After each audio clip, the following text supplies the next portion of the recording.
Now, in our last class, we had started discussing some themes on the early medieval age.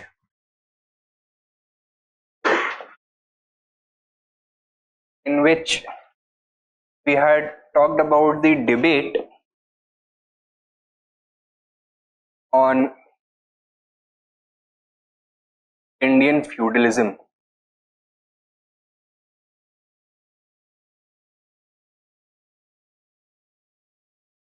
सारे perspectives आप लोगों को याद हैं इसमें? The ideas of Colonel Todd, followed by the Marxist historians such as D.D. Kosambi, R.S. Sharma,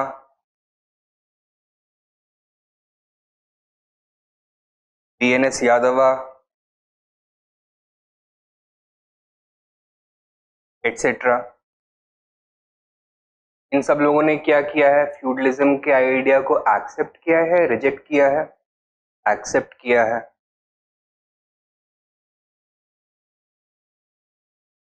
Then from within the Marxist camp, some other historians have challenged the idea of feudalism, such as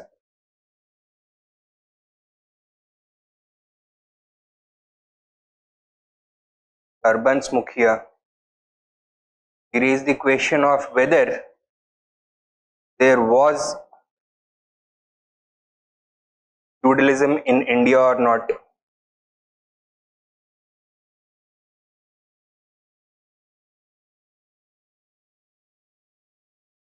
He has challenged the theory of Indian feudalism put forward by R.S. Sharma on both technological as well as ideological grounds. Ideological deconstruction कैसे किया है? नहीं. He has first of all said that there is no universal definition, universal model of feudalism that is applicable throughout the global stage. Pre-capitalist system में ये capability नहीं that it can result in the creation of some universal system. And if we were to take into account the regional variations of feudalism, तो feudalism का जो core definition है that is going to become so diluted that it is almost unusable. And secondly, he has challenged it on technical grounds as well by saying that there were certain differences in Indian and European technological conditions, ecological conditions, the agrarian structure, etc., such that जो India में जिसको feudalism कह रहे हैं that is completely different from the early European model of feud. That is why it is not applicable, right? Then some other historians such as B.D. Chattopadhyay,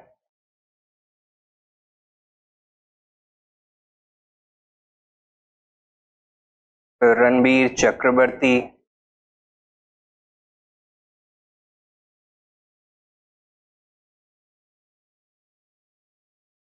John S. Dale, etc.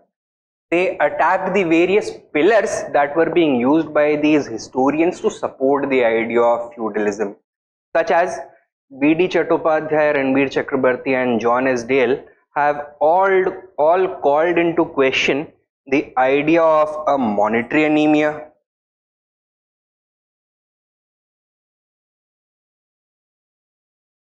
the idea of an urban decay, the idea of a socio-economic and political crisis, Kali Age, the idea of declining trade,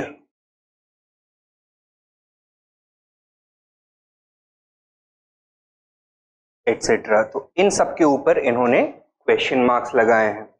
And they have argued that since these very pillars which are supporting the idea of feudalism as suggested by these sets of historians, since they themselves are questionable, the very model of Indian feudalism becomes questionable in the Indian context. Okay? So that is where the debate stands as of now. Now, if the UPSC has to ask a question, तो कहां से पूछेगा?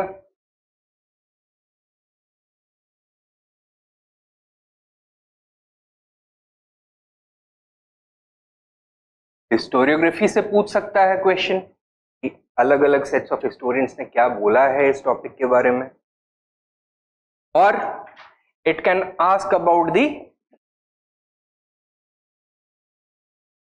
Features of Indian feudalism. And when discussing the features of Indian feudalism, we have to basically talk about the framework put forward by these historians, particularly ideas of R.S. Sharma. It can ask a question regarding the impact of Indian feudalism. यहाँ पे भी अलग अलग dimension से questions आ सकते हैं, और you can get a general question. Social impact, political impact and cultural impact,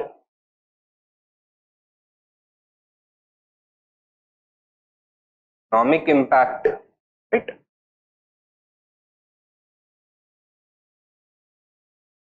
यहां से क्वेश्चन पूछा जा सकता है फैक्ट से. और a question may be possible regarding some other facets of this debate. Namely, दो debates यहाँ पे relevant हैं. One is the debate surrounding monetary anemia, and the other is the debate surrounding urban economic decline. So the theory of urban decay or de-urbanization during the early medieval. So these two debates we need to delve into further. Okay? First is the debate surrounding monetary anemia.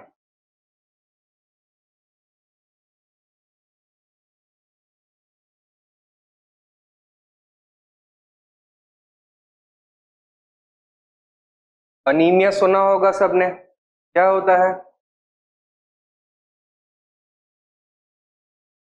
Lack of red blood corpuscles, haemoglobin का shortage, right. And it is a sign of weakness. Monetary anaemia क्या है? हाँ, shortage of coins. तो इधर shortage और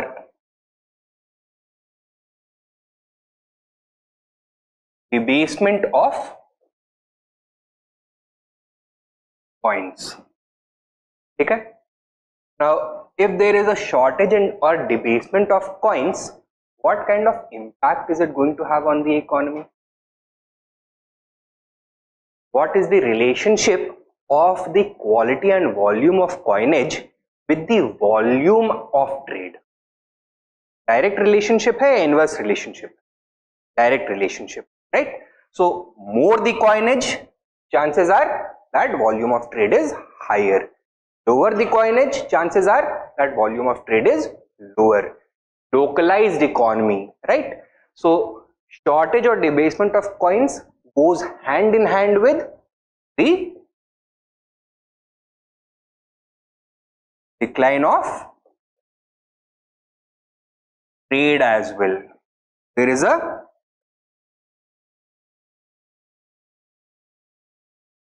localization of the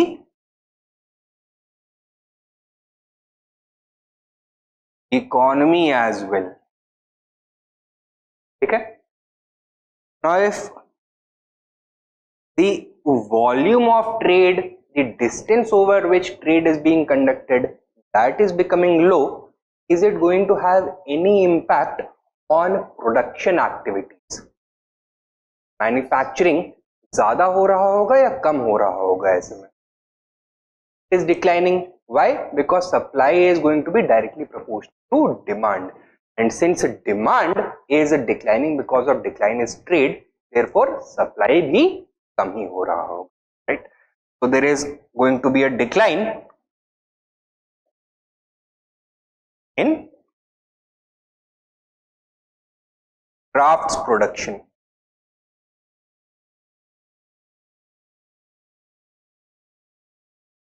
And generally, large scale commercial level of crafts production, where do you see it happening? In villages or in cities? Cities में होता है या villages में होता है? Cities में होता है, right? And since this crafts production and trade is the basic engine for the growth of cities, if this engine itself becomes smaller, weaker, what is going to happen to the level of urbanization? That is also going to decline. Okay? So this is going to lead to a process of de-urbanization.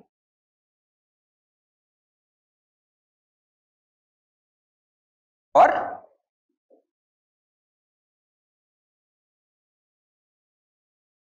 urban decay as well. Okay? अब what do you think is going to be the impact of all these things on the social status, economic status of groups involved in trade or crafts production? इनका socio economic status अब और बढ़ेगा या और कम होगा? It is going to decline, right?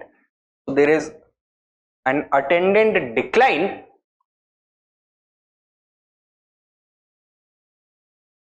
in the status of traders and craftsmen. Now the ancient Indian society was a Varna based society, right? And which groups were involved in these processes, trade and craft production? The upper Varnas or the lower Varnas? Lower Varnas, Vaishyas, Shudras primarily. So a decline in the status of traders and craftsmen actually means a decline in the status of Shudras and Vaishyas. Right? Now, if their status is declining, by relation, whose status is becoming stronger? Upper Varnas ka, right? That is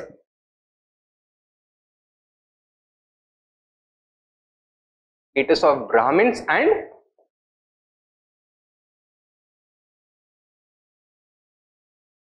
Kshatriyas. Their status is going to see a considerable increase, right? And since the religion based social order is now being influenced by economic changes, therefore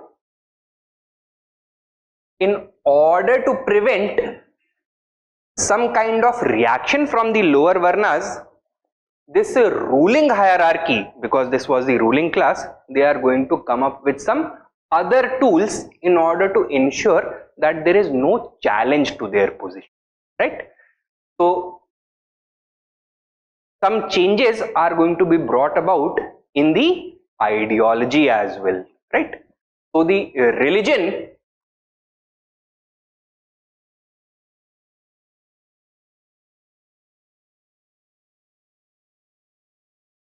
or religious ideology is going to favor what? The elevated status of Brahmins and Kshatriyas and the relatively poorer position of Vaishyas and Shudras. So those things which were happening because of some economic changes, now they are going to be reinforced on the basis of religious ideology. So अब ये बताओ, is religion going to become more progressive or more restrictive in nature? Restrictive in nature. right? As a result, some religious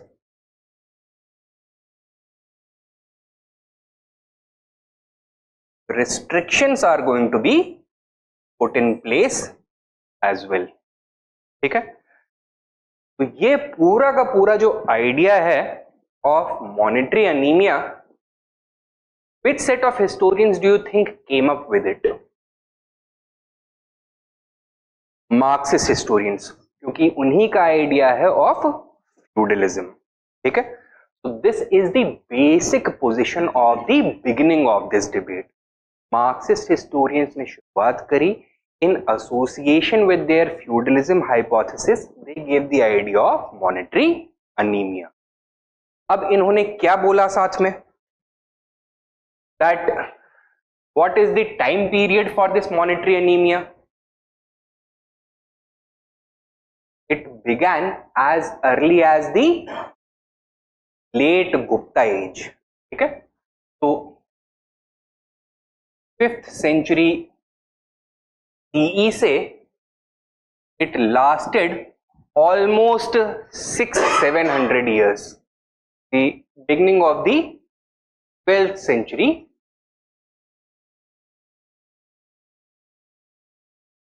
they also argued that during this period monetary anemia was visible across the subcontinent. हर जगह पे it was visible, it affected every portion of the subcontinent. So it was a universal phenomenon.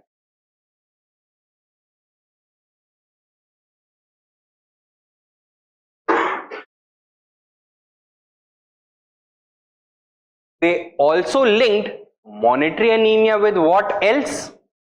With the decline of trade,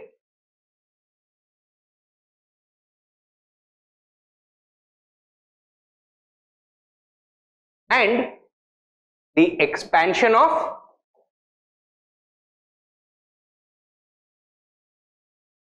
which new phenomena? Land grants.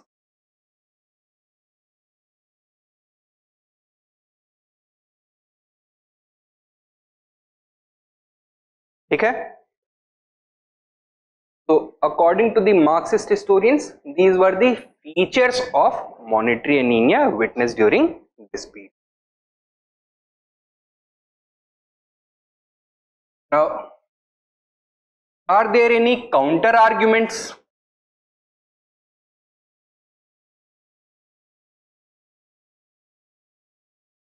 कोई counter arguments देखने के लिए हमें मिलते हैं? Yes, the same set of historians who had given arguments against feudalism have also presented arguments against the idea of monetary anemia as well. ठीक है? इन्होंने ही इसको चैलेंज किया. Now, first of all, they have challenged the features of this monetary. Now, none of them say that there was no debasement of currency. All of them agree that there were certain changes, but were these changes happening at the same level? उनका scope वही था जितना कि Marxist students बोल रहे हैं, or was the problem less serious? ये लोग क्या बोलते हैं? Yes, that yes, there was some debasement in the currency, there was some decline in the quality and volume of coins, but the problem of monetary anemia was never as large as the Marxist historians have suggested. So they have argued that it was not a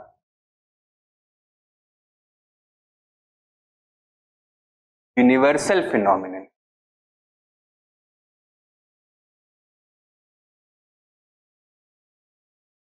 Rather, it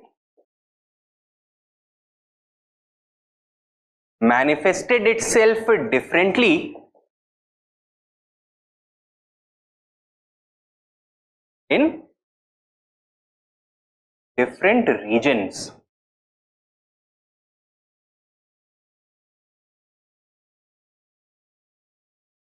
Right?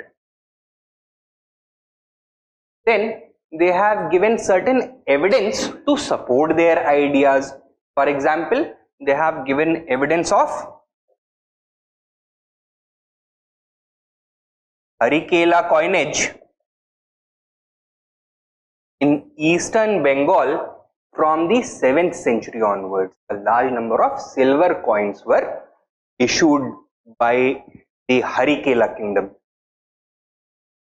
They have also talked about the emergence of copper currency in Kashmir from around the beginning of the 9th century onwards. Although the quality of coins was not very high, but the issuance of copper currency indicates that some level of trade, at least at the regional level, was definitely taking place. They have also given evidence of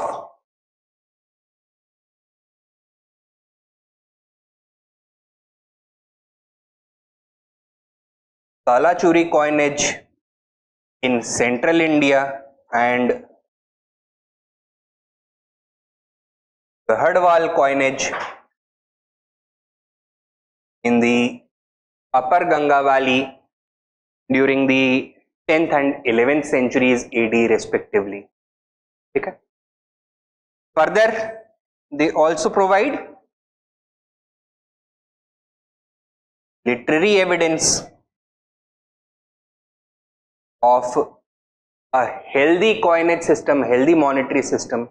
There are a number of early medieval texts which have references to a large variety of coins that were being used during this period.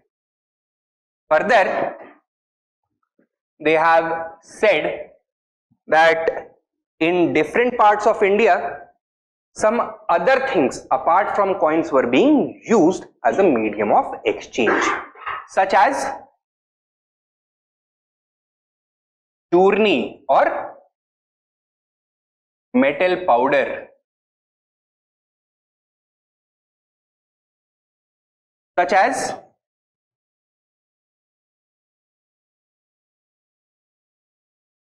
bodies or seashells, right? So these things could be used as a medium of exchange. Not necessary only that standardized coinage has to be present for trade to exist. Okay. Further, we also have references about the use of barter system in even long distance overseas trade. Around the 7th century AD in the Pandyan kingdom, a large number of horses were being imported from Western Asia, Arabia, Persia, etc. yahan se, right? In exchange, these traders were not taking away gold coins or silver coins from the Pandyan kingdom.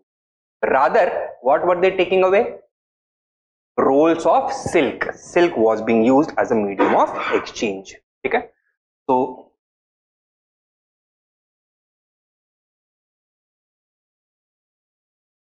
barter system was also being used for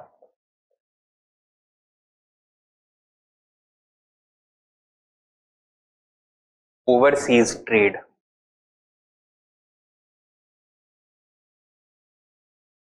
पूरे हिंदुस्तान में use हो रहे थे, right? तो ऐसा नहीं है कि केवल कोस्टल एरियाज में यूज हो रहे हैं. Cowries were being used in Gujarat also, in UP also, in Bengal also. That means that these areas must have been in contact with each other.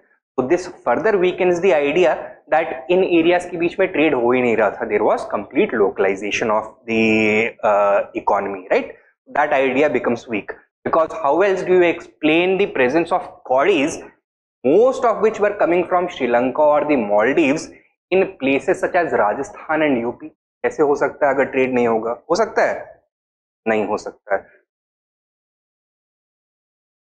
All kinds of trade was going on, international also, inter-regional also, and intra-regional trade was also going on, right? This idea we have also tackled in the previous lecture, जब हमने बोला था that चाहे कोई भी system हो, कितना भी localized हो, there are some ecological restrictions to the capability of certain regions to support a completely closed economic system. अब हर जगह पे are you going to get iron ore deposits, are you going to find coal, will you have sufficient timber, are you going to be able to grow all kinds of crops that are needed by the people of that region? हो सकता है ऐसा? नहीं हो सकता. So in order to sustain any sophisticated system, some level of trade, whether that is high volume of trade or low volume of trade, that is necessary. And this is proof of this idea कि थोड़ा level of trade तो हमेशा रहेगा ही रहेगा, complete absence of trade नहीं हो. ठीक है. अच्छा, then during the early medieval period we also have references to a new instrument, a financial instrument known as हुंडी और हुंडिका. क्या होता है ये, सुना है पहले? अर्ली मेडिवल पीरियड में ही, इसी पीरियड में 7th से लेकर के 12th सेंचुरी एडी के पीरियड में this was being used. What is this? Not paper currency, this is an IOU. क्या होता है ये IOU? It is a bill of exchange.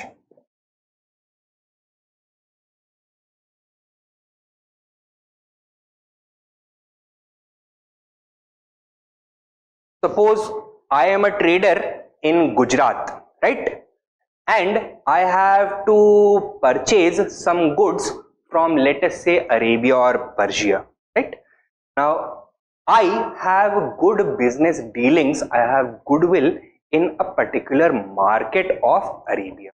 So what I can do is, instead of carrying large sums of gold or silver coins, क्योंकि बहुत risky है, plus there is shortage of gold also, I can simply issue a note, ठीक है, written on a piece of paper or some palm leaf, etc. right? And I am going to stamp it, authenticate it. I am going to use a courier who is trusted both by me as well as by my business partner. I am going to take this piece of paper or this leaf, and my courier is going to go with it to the person that I am trading with. He is going to present it over there. That merchant is going to release the goods that I have asked for, right? And that piece of paper he is going to go and give to another business partner of mine in that same market who has a large amount of cash, right? So it obviates the necessity for me to use gold or silver that I have with me personally. Rather, I am relying upon the goodwill that I have generated in order to conduct this long distance trade without the need for any physical currency. ठीक है. तो हमें क्या समझ में आता है? Is monetization a prerequisite for long distance trade? जरूरी है? नहीं है, बिना उसके भी हो सकता है. That is the idea that we get.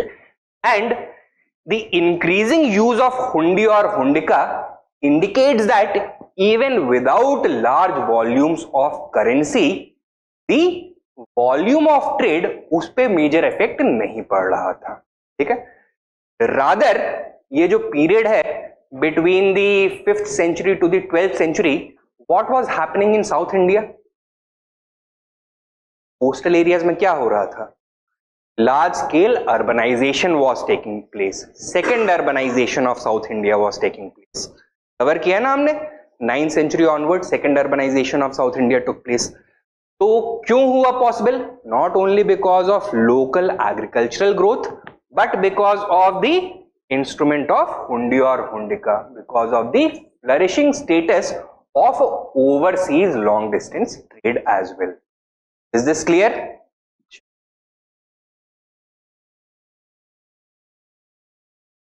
Participatory notes, यार ये तो मुझे बहुत टाइम हो गया पढ़े हुए.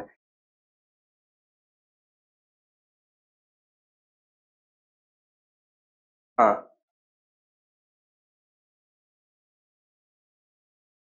आई थिंक बिल ऑफ एक्सचेंज अभी भी होता है ना, यूज तो होता है. I think that would be hawala transaction की तरह ही है, ये इलीगल होता है. Yes, you are right. अभी इलीगल है, उस समय लीगली ये एक्सेप्टेड था. So these are the counter arguments that have been made regarding this. Now coming to the conclusive portion. So on the basis of the arguments that we have just heard, क्या conclusion निकाल सकते हो with regards to the phenomena known as monetary anemia?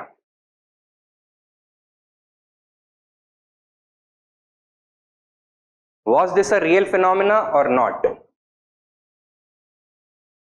देखो, कुछ ना कुछ debasement of currency, decline of coinage, वो तो हुआ है. तो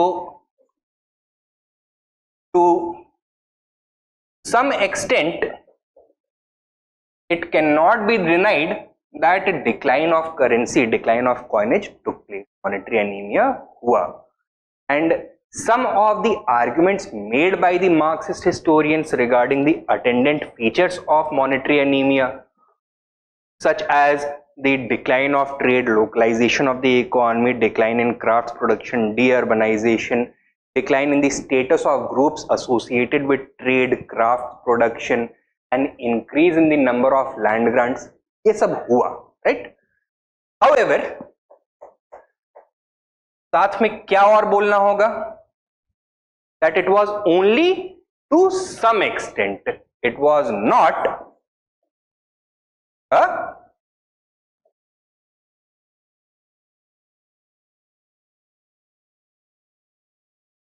universal phenomenon. ठीक है? फर्दर और क्या बोलना होगा हमें? That not only did it not affect the whole of the subcontinent, even in the areas where monetary anemia had a significant impact, क्या ये impact simultaneously manifest होता है और over a long period of time manifest? Over a long period of time. It was not a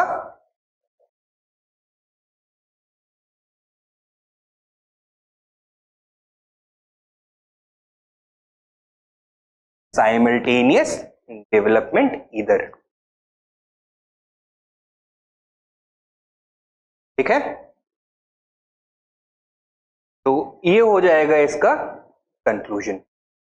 now take down a question.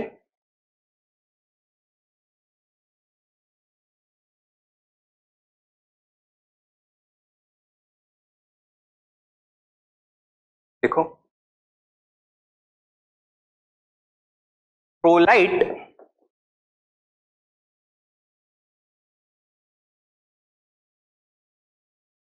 on the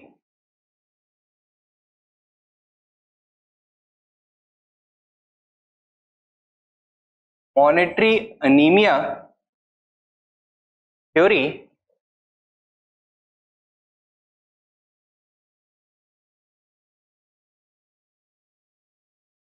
with respect to in feudalism.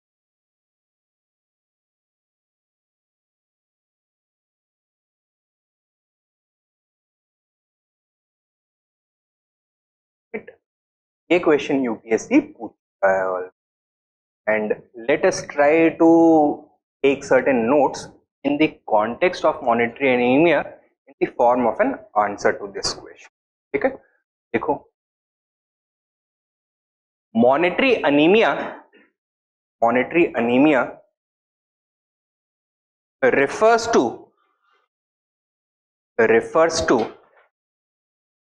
the paucity or shortage of coins, paucity or shortage of coins, and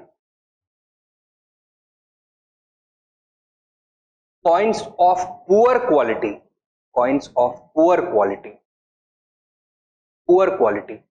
poor quality with low purchasing power.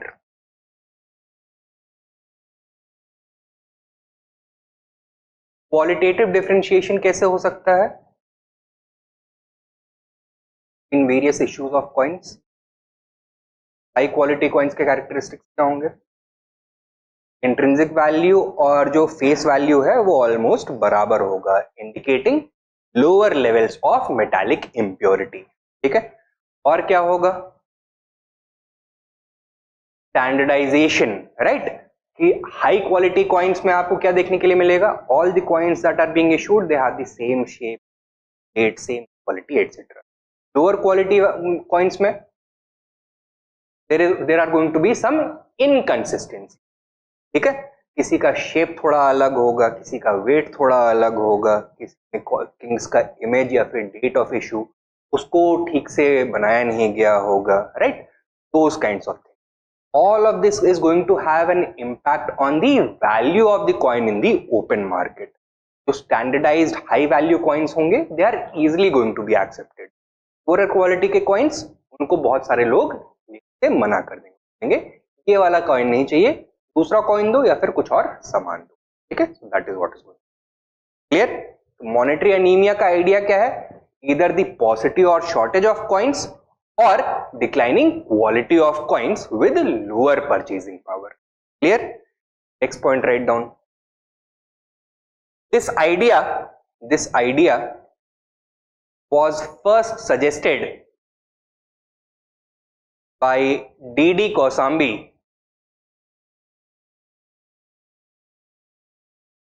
but it was R.S. Sharma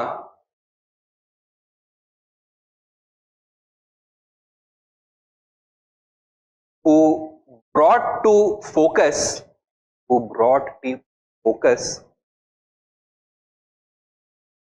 the paucity of coins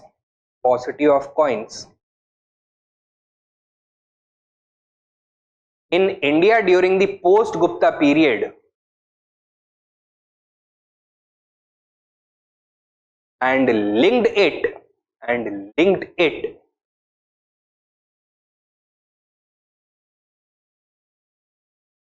to the decline of trade,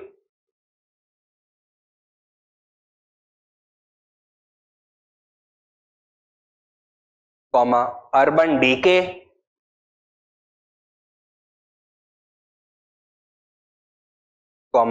decline of crafts production and feudalism.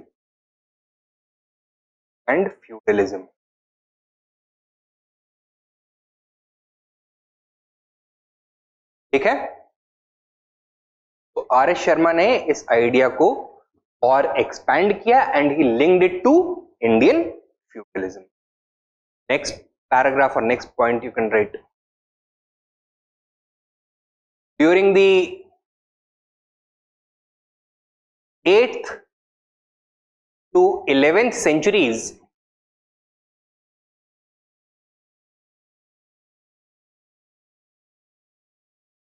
large empires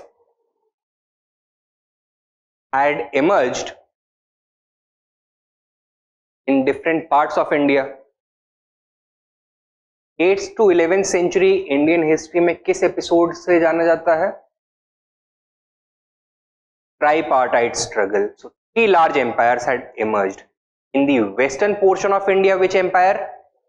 Gurjar Pratihar Empire. In the eastern portion of India, Pala Empire. In the Deccan and southern region, the Rashtrakuta Empire. Right? Now 3 large empires were governing large portions of the subcontinent. लेकिन साथ में हमें क्या देखने के लिए मिलता है? That they issued very few coins. ठीक है, तो कंटेम्प्रेरी कॉइनेज ऑलमोस्ट एब्सेंट है. ठीक, तो what is the line that you have written?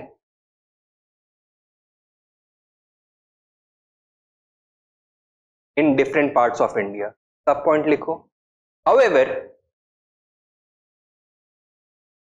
There available coins are very few and not comparable either in quantity or quality, either in quantity or quality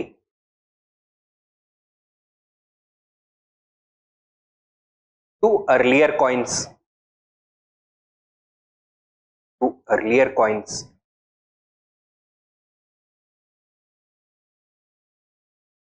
ठीक है, तो Pratiharas etc. they did issue some coins, some silver coins, but उनका utility बहुत अच्छा नहीं था. Why? Because quality of the coins, the standardization of the coins, that was poor. Their acceptability in the market, that was lower as compared to the Gupta coins. ठीक है, that is the main point that R. Sharma was trying to make. Next, right, next main point लिखो. इस period में हमें क्या देखने के लिए मिलता है? That while coinage was declining, it was increasingly being replaced by some other alternatives such as use of coddies. ठीक है, तो अलग अलग जगहों पर coddies were being used in order to facilitate trade. अब ये बताओ, are coddies going to be equally useful in facilitating trade as high value intrinsic coins or not? नहीं होंगे. क्यों? उनका वैल्यू ही उतना नहीं है, उनका इंट्रिंसिक वैल्यू ही कम है. Right, for example 1 silver coin of this period was equivalent to around 1200 cowries. ठीक है, अब मान लो आपको अरेबिया से लार्ज क्वांटिटीज ऑफ हॉर्सेस मंगाने हैं, तो do you think that you will be able to transport large volumes of cowries in a reliable manner over long distances frequently? हो पाएगा ऐसा? नहीं हो पाएगा. And this means that because coins were going out of fashion and they were being replaced by alternatives, R. Sharma ने क्या propose किया है?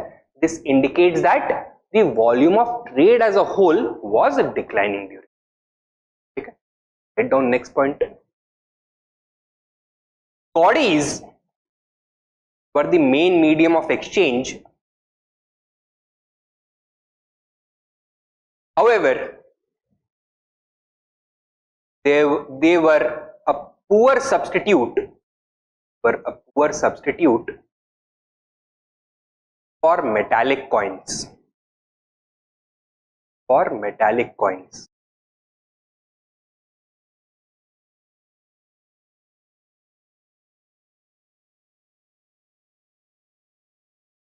The point, R. S. Sharma argues that coddies could have facilitated local trade,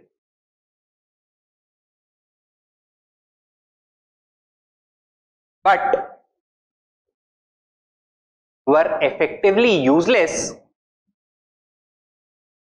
for overseas trade. For effective is for overseas.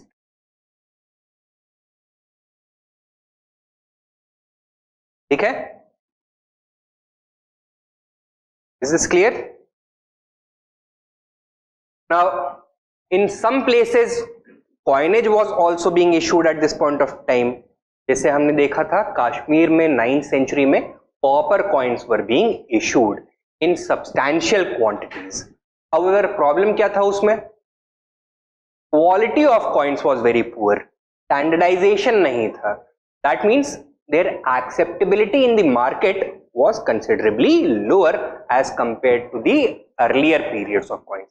Same problem जो कि हमने प्रतिहार coinage में देखा है, silver coinage में, वो Kashmir coinage of this period that was also witnessing, right?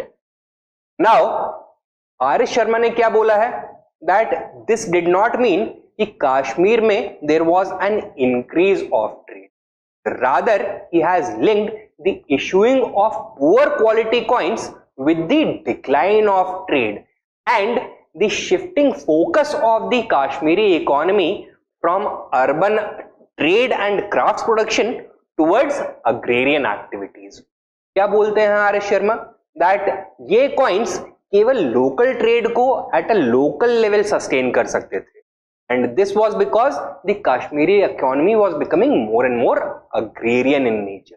Because of the practice of land grants, the agrarian economy was expanding, and because पूरे के पूरे इंडिया में long distance trade was declining, it was also affecting the Kashmiri economy. ठीक है, so he has linked it to feudalization, poor currency of coins being issued, to feudalism of the economy, to growing localization of trade, to the ruralization of the economy. इससे link किया है इन्होंने. ठीक है, so write this down. Kashmir, next main point, Kashmir witnessed the emergence of copper coins from the 8th century onwards,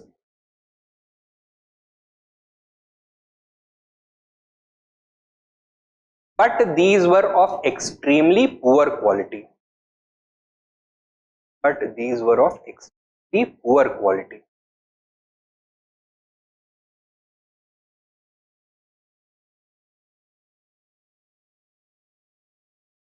ठीक है, सब point. As such,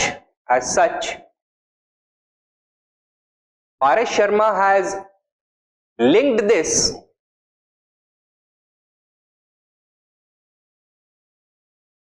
to the decline of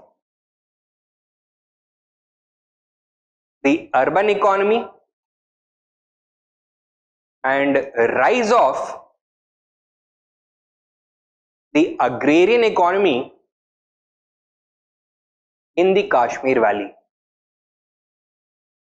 The Kashmir Valley.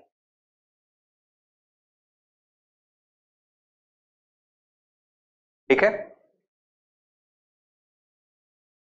this clear?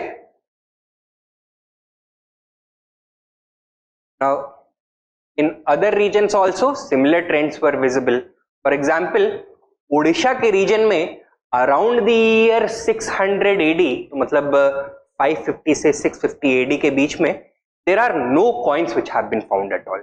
ठीक है, that means complete demonetization of the economy had probably taken place. During the same period, deep south में भी similar trends were visible. Although overseas trade was taking place, but Pandyan kingdom कैसे balance कर रहा था trade को? With the export of silk to balance the horse imports that were taking place. ठीक है, write down. Next main point. Similar trends were also visible in other parts of India.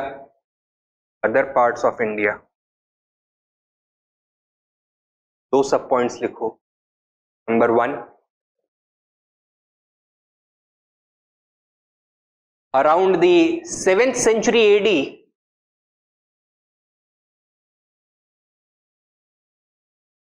there seems to be a complete absence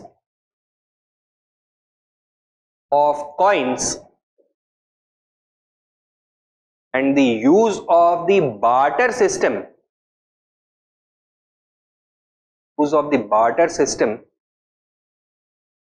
in the region of Odisha.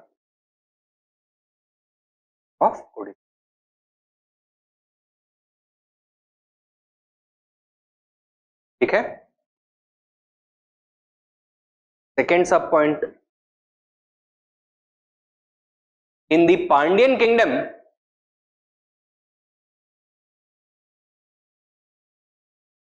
horses imported from Arabia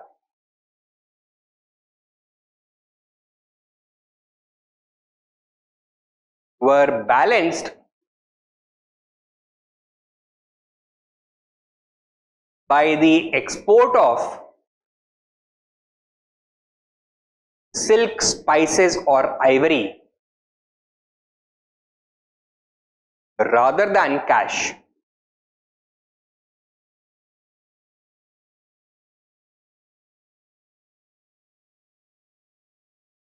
ठीक है, so these are some of the arguments that R.S. Sharma has made in order to support the idea of monetary anemia during the early medieval age, and he has linked it to Indian feudalism as well, right? अब इसके कुछ attendant features भी थे, right? So along with monetary anemia came certain other things as well, such as क्या देखने को मिलेगा जो हमने डिस्कस किया था शुरुआत में ही, de-urbanization, decline of crafts production, decline in the status of groups linked with trade and crafts activities, the emergence of a more rigid social apparatus, rigid social structure, right? तो वो चीजें भी देखने के लिए मिलती हैं. Write down next main point. The theory of monetary anemia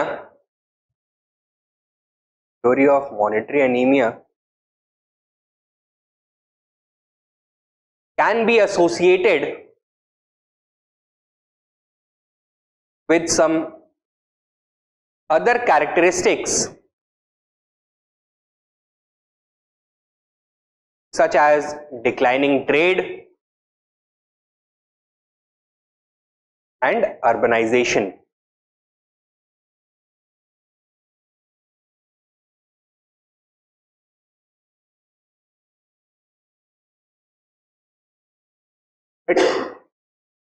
Now, one of the important sources for ancient Indian history was the issuance of inscriptions. तो अलग अलग ग्रुप्स अपने अपने inscriptions को issue करवाते थे. These could be kings also, or religious personalities, or trading groups, etc. Right? From 600 AD onwards, what do we find? In comparison to the inscriptions of earlier period, जहां पे बहुत frequent mention होता था of guilds, trainees, these were merchant organizations, trading organization, craft groups, etc. अब क्या देखने के लिए मिलेगा? References to such groups are going to continue declining, और with the progress of time इनका reference और भी rare होता जाएगा. Rather, what are the main types of inscriptions from 600 AD onwards?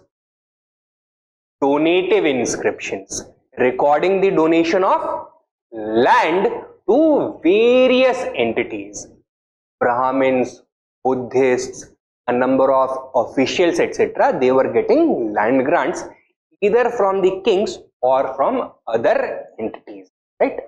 लेकिन कौन लैंड ग्रांट्स करने की पोजीशन में अब नहीं था जो कि पहले कर रहे थे? Guilds, right? तो ट्रेड या फिर क्राफ्ट ग्रुप्स अब लैंड ग्रांट्स को इशू करने की में नहीं थे. References to such groups are going to continue decline. What does this indicate? Decline of trade and craft production. ठीक है, write down sub point. From 600 AD onwards,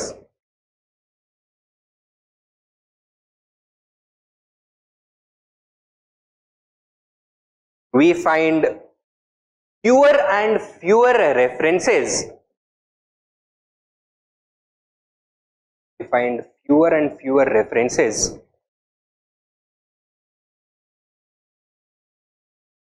to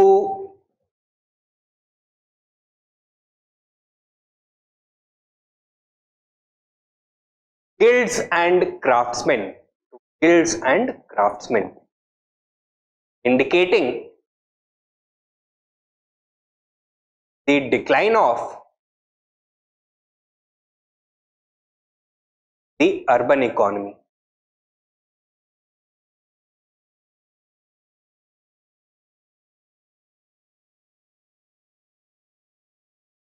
ठीक है? The same sentiment is also going to be reflected in the literary information, right? तो इस period में a particular category of religious literature that was exploding. कौन सा category of literature? Puranic literature. A large quantity of Puranic literature was in production ever since the Gupta age and during the early medieval period also new Purans were being written. In comparison to Purans of the Gupta age, अब यहाँ पे क्या देखने के लिए मिलेगा?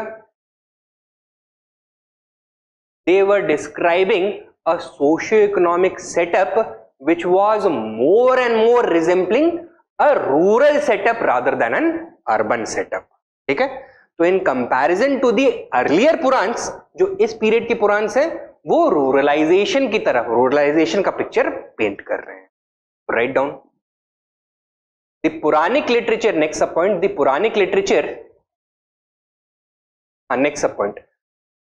अभी पहला सब पॉइंट लिखा था आपने, now this the second sub point, right? The Puranic literature of this period also indicates the growing ruralisation of the economy, growing ruralisation of the economy.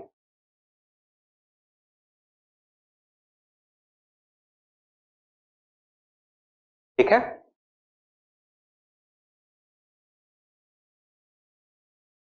Now, is this idea of urban decay, of ruralization also going to be reflected in the archaeological record or not? देखने को मिलता है. तो एक case study के तौर पर are S Sharma has taken the example of Vaishali. कहां पे है Vaishali? Northern Bihar, northern central Bihar में. It was a flourishing city ever since the Mahajanpad period. ठीक है? So Vaishali used to be the capital of the Vajji Confederation. After this area came under the control of the Magadhan empires, it continued to grow and flourish. It became an important trade, religious and educational center as well. It was associated with Buddhism. तो यहाँ पे एक Buddhist council भी हुआ था. Historically there were 4 Buddhist councils. One of them was held at Vaishali also. It continued to remain in a flourishing state till the Gupta period. It has been defined as a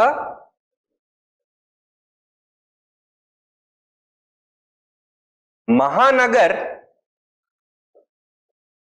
in the texts belonging to the Mauryan period, post-Mauryan period as well as the Gupta period. क्या elements देखने के लिए मिलते थे?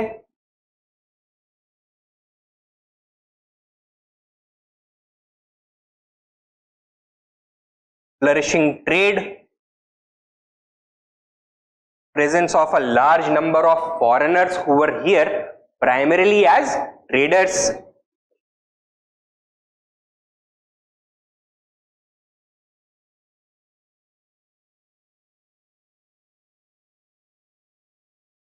the presence of a large government apparatus indicated in the settlement pattern by the presence of public buildings such as forts, palaces, ramparts, garrisons, urban planning etc. ये सारा देखने के लिए मिलता था.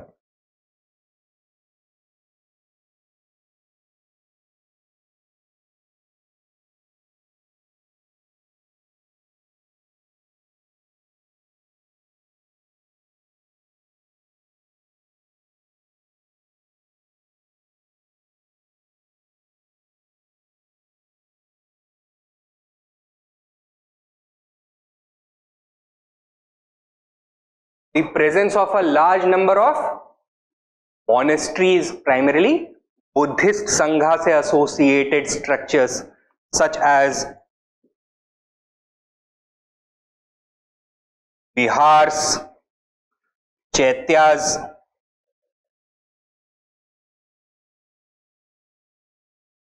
stupas, etc. Right?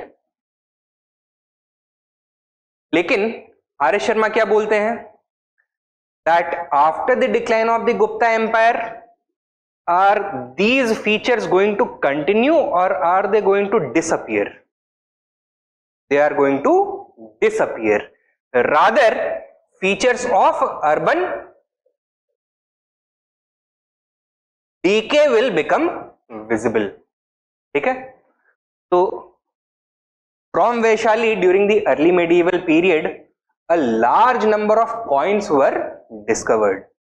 लेकिन इसमें यूनिक कैरेक्टरिस्टिक क्या है, that none of the coins belong to this early medieval period. या तो ये इसके पहले के हैं या इसके बाद के हैं. तो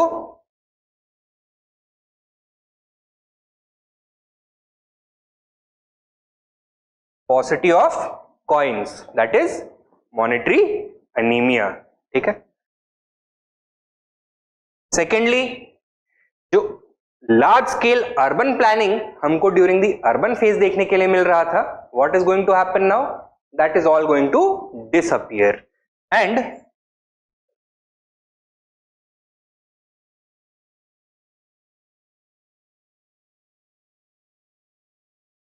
haphazard development will take place.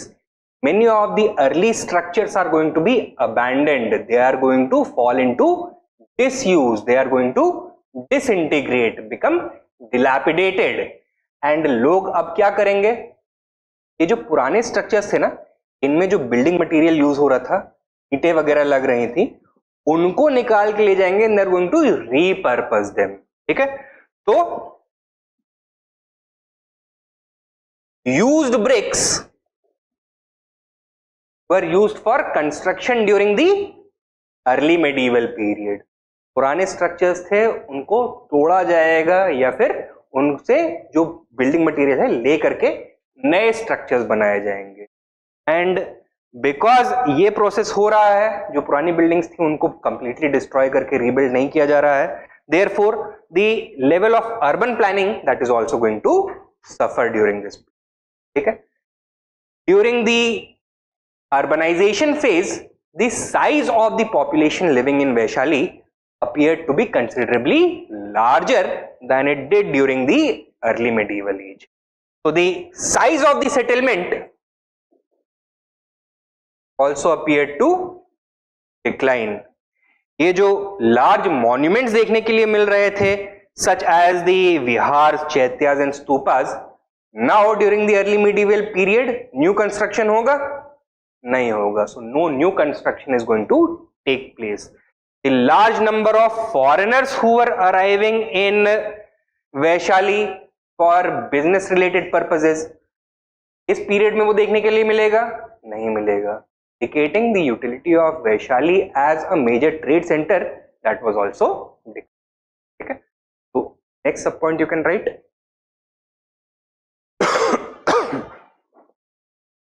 Archaeological evidence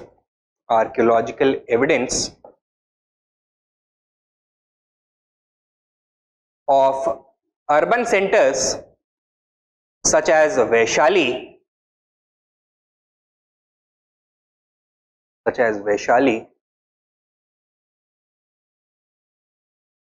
indicates urban decay.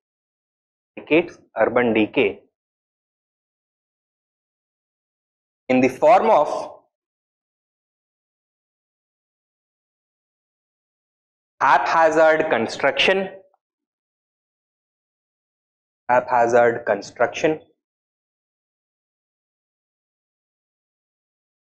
poor quality of construction,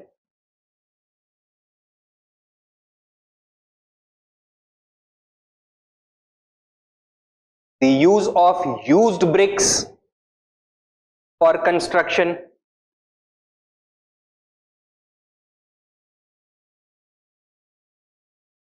absence of contemporary coinage,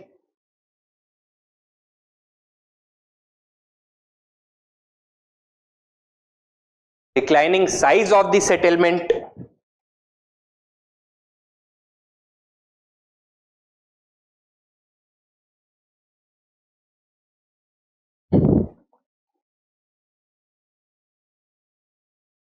paucity of coins, etc.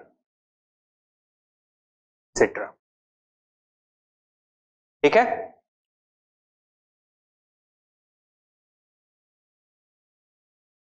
तो ये हमको वैशाली से देखने के लिए। Clear? Now during the ancient period,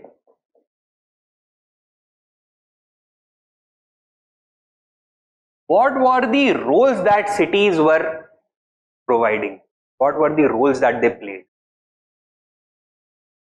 They were centers of administration.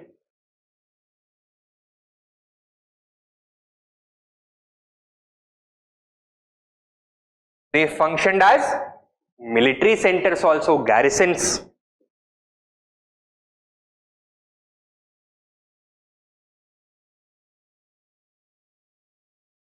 They were also centers of trade. They were also centers of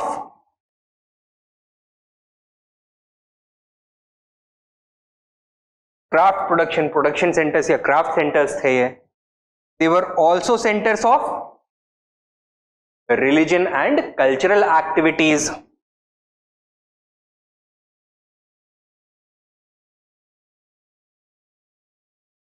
ठीक है? However, during the early medieval age,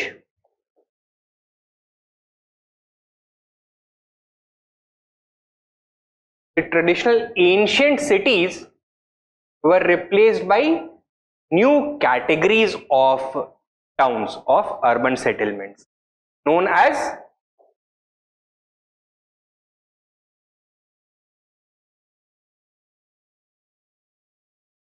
Jayaskandhavaras and तीर्थास. तो जो पुराने नगर्स और महानगर्स थे, पुरास थे, दुर्ग्स थे, they disappeared and they were replaced by new settlements known in the contemporary literature as either Jayaskandhavaras or as तीर्थास. अब तीर्थ क्या होता है ये तो पता होगा सबको. What is this? A center of religious pilgrimage. ठीक है?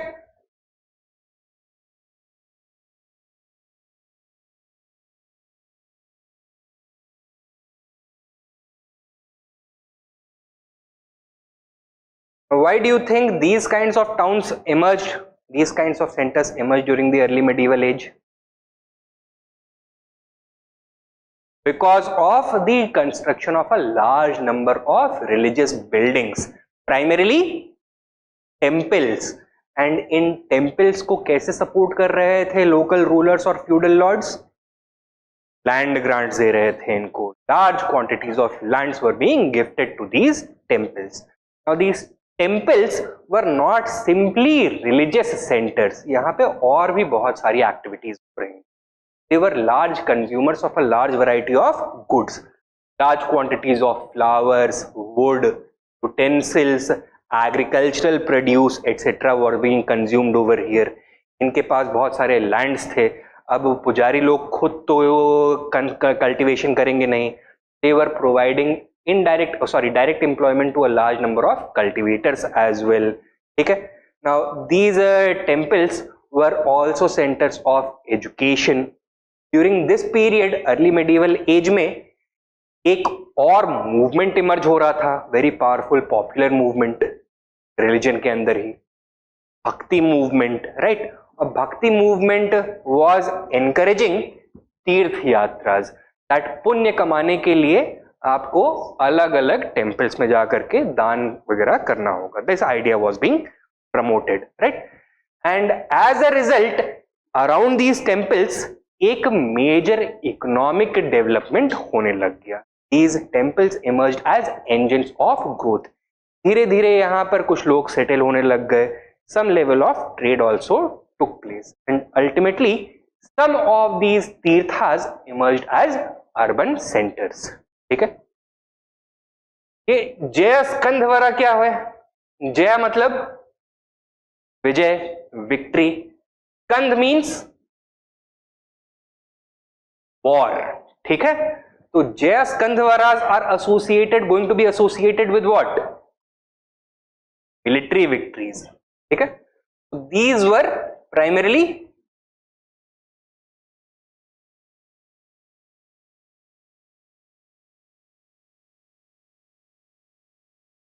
victory camps. Early medieval age में एक कैरेक्टरिस्टिक पॉलिटिकल रिलेशंस में क्या देखने के लिए मिल रहा था? A large amount of territorial warfare was taking place. कई सारे छोटे छोटे किंगडम्स इमर्ज हुए थे, right, and all of them were continuously competing against each other for land resources. Trade वगैरह तो डिक्लाइन हो गया था, therefore land was the most important economic resource, right. And जैसे ही एक किंगडम दूसरे किंगडम को हराएगा, उससे कुछ टेरिटरी लेगा, what is the first thing that they are going to do? In order to pacify that region, in order to consolidate their control, they are going to establish a large number of military encampments in the enemy territory. तो peaceful बनाए रखने के लिए, उसको अपने control में रखने के लिए. So these new military camps or Jayaskandawaras also emerged. लेकिन because of this large scale warfare क्या नहीं हो पा रहा था, या फिर किस तरह की economic activity was being suppressed? Trade, right. So trade was being suppressed, because of which craft production was also suffering. तो ये वाले जो फंक्शंस हैं सिटीज के, now they started to disappear primarily, ठीक है. एंड द न्यू टाउन्स और cities were primarily administrative centers or military centers. कुछ तीर्थास ultimately emerge हुए as urban centers which had all these characteristics, but that process took a long period of time. Clear है? तो ये हमें change देखने के लिए मिलता है in the functional role of cities from the ancient to the early medieval. Clear है इतना? हाँ जी.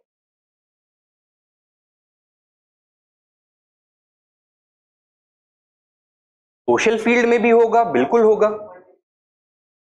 एजुकेशन, फिर उसके बाद जो नया ब्राह्मणिकल आइडियोलॉजी है, भाई लोगों को सिखाना भी तो है ना, दैट इफ यू आर वैश्य और शूद्रा, तो आपका सबसे बड़ा धर्म क्या है कि जो ब्राह्मण्स को लैंड ग्रांट्स मिली हुई हैं उनको रिस्पेक्ट करना है, अपर वर्णास हैं उनको सर्व करना है.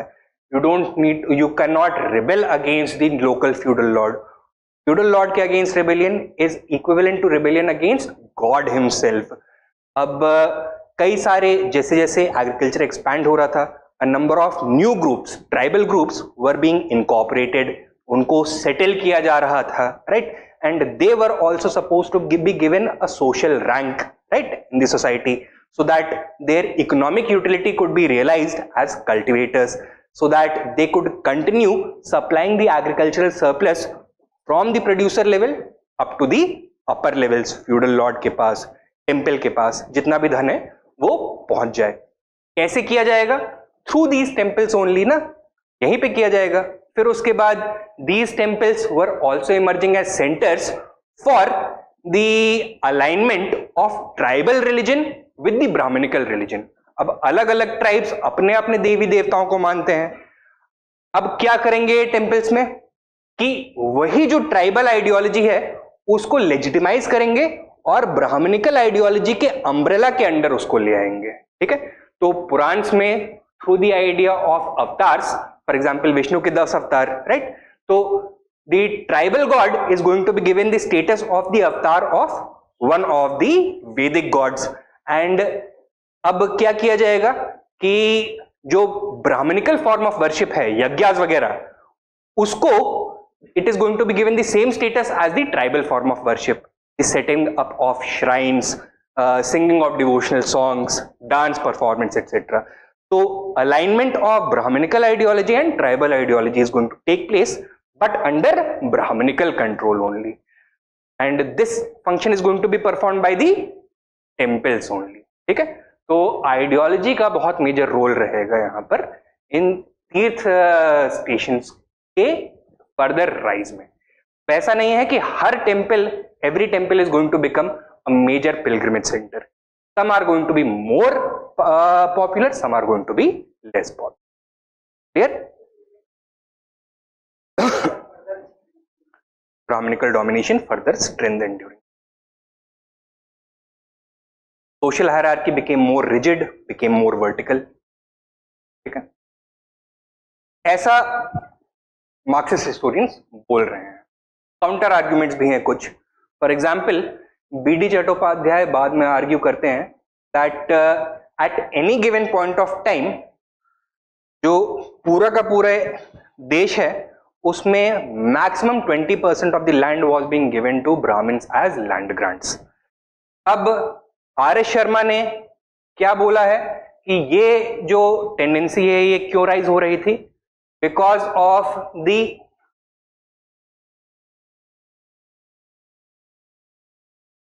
कलयुग क्राइसिस, राइट? अब आर एस शर्मा ने तो बोला कि Kalyug crisis was being perceived across the country, बहुत major socio economic and political crisis. And this, ये कौन परसीव कर रहा था, कौन इसको देख रहा था? द ब्राह्मण्स ने परसीव किया, इसलिए इसके बारे में लिखा है, right? Now R S Sharma argued that this brought about certain important changes such as universalization of land grants to temples and Brahmans. BD Chattopadhyaya क्या बोल रहे हैं? That at any given point, the maximum amount of land that was being gifted to Brahmins or temples as land grants was only 20% of the available land. तो क्या 20% land के basis पे the idea of Kalyug, is it a valid idea? नहीं हो सकता है, right?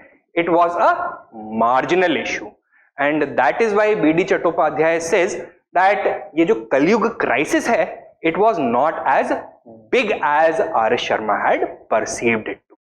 इसको reinterpret करने की जरूरत है फ्रेश लाइट में कि जो आइडिया ऑफ फ्यूडलिज्म है वो एक्चुअली था भी या नहीं था, या फिर केवल मार्क्सिस्ट हिस्टोरियंस की इमेजिनेशन में exist. That is the challenge to this idea of जो हमने अभी डिस्कस किया हुआ, Kalyug crisis, the rising importance of तीर्थास, पिलग्रिमेजेस एटसेट्रा. क्लियर? क्या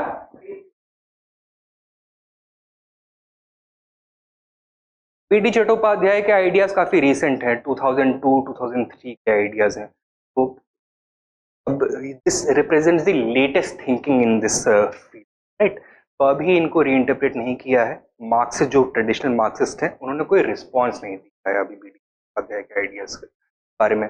bye the time that BD Chattopadhyaya came up with this idea ना, आर एस शर्मा काफी एजेड हो चुके थे, had largely retired from this field. I think 2005 या 6 में उनकी डेथ भी हो गई थी. तो अभी कोई रिस्पॉन्स नहीं आया है from the traditional supporters of the idea of feudal. आता है तो फिर देखेंगे, लेकिन जो अभी डोमिनेंट पोजीशन है वो यही है कि फ्यूडलिज्म कोई एक मेजर फिनोमेना नहीं था. तो मार्क्स, जो ट्रेडिशनल मार्क्सिस्ट हिस्टोरियंस हैं, उन्होंने बहुत ज्यादा ओवर इन्फ्लेट कर दिया है. ठीक है, तो बिकॉज जो ट्रेडिशनल मार्क्सिस्ट हिस्टोरियोग्राफी है that likes to put historical development in neat little categories, इसको आप क्लास स्ट्रगल के लेंस के थ्रू एनालाइज कर सकते हो. That is why in order to fulfil that objective ये इंडियन फ्यूडलिज्म का आइडिया मार्क्सिस्ट हिस्टोरियंस ने इन्वेंट किया. That is what the new recent historiography is saying. अभी कोई ट्रेडिशनल मार्क्सिस्ट हिस्टोरियंस का रिस्पॉन्स नहीं आया हुआ है, so we can not say any further. हाँ, नेक्स्ट पॉइंट लिखो. Next sub point, during the early medieval age, नहीं अभी आप लोगों ने इसके पहले एक सब पॉइंट लिखा होगा ना कि वैशाली वाला. 3 पॉइंट्स हुए हैं, 3 सब पॉइंट्स हुए हैं. अब चौथा वाला सब पॉइंट लिखो. इसके जस्ट पहले वाला सब पॉइंट वो वैशाली वाला था ना. हाँ, तो नाउ न्यू सब point, right? The early medieval cities or early medieval settlements, the early medieval settlements were also functionally quite different, were also functionally quite different as compared to as compared to ancient cities. Ancient cities.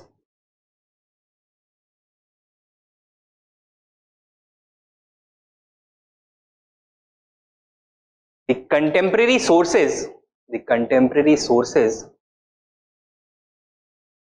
refer to two types of settlements. 1 and 2. Number 1, Jayaskandhavara.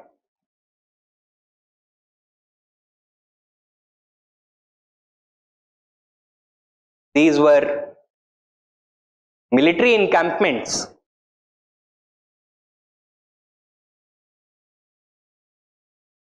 which served as administrative centers.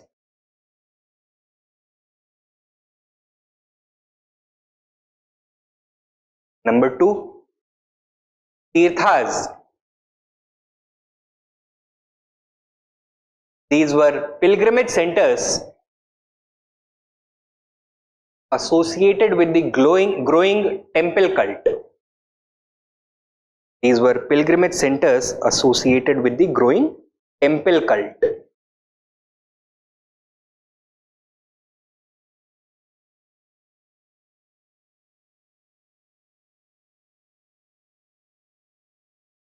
Now, what were the features that they did not share with the traditional cities, ancient cities?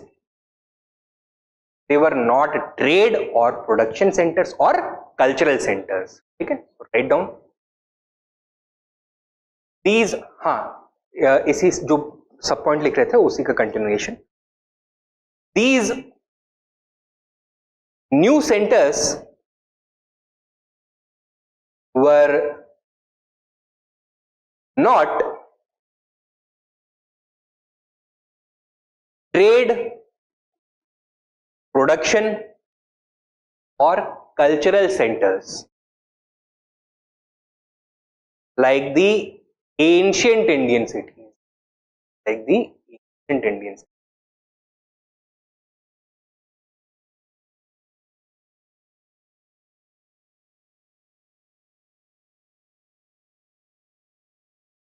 ठीक है. So this is the argument that R.S. Sharma, these are the arguments that R.S. Sharma has made. Features बताए हुए हैं cities के, कैसे उनका decline हो रहा था, decline of coinage हो रहा था. That is what he has argued for. ठीक है. He has further said that there was an incompatibility between trade and feudalism. जहां पे हमको ट्रेड देखने के लिए मिल रहा था, लार्ज नंबर ऑफ कॉइन्स देखने के लिए मिल रहे थे, वहां पे हमको कौन सा एक्टिविटी नहीं देखने के लिए मिल रहा था? लैंड ग्रांट्स नहीं देखने के लिए. And wherever we are seeing land grants, वहां पे क्या नहीं देखने के लिए मिल रहा था? कॉइन्स नहीं मिल रहे. ठीक है. So he has highlighted the incompatibility between land grants and coinage as well. तो यहां पे इन्होंने दो एग्जाम्पल्स दिए हैं, दोनों तरह का एक एग्जाम्पल. तो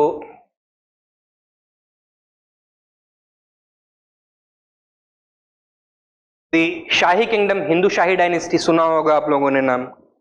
किस रीजन में? Northern Punjab, right. Here we see copper and silver coins, but what do we not see?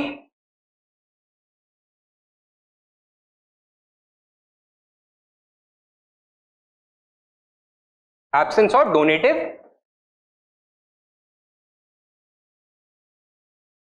inscriptions recording land grants.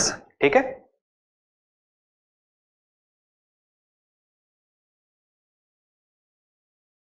पाला एम्पायर सेम पीरियड में एग्जिस्ट करता था, राइट. कहां पर? बंगाल एंड बिहार. गुड.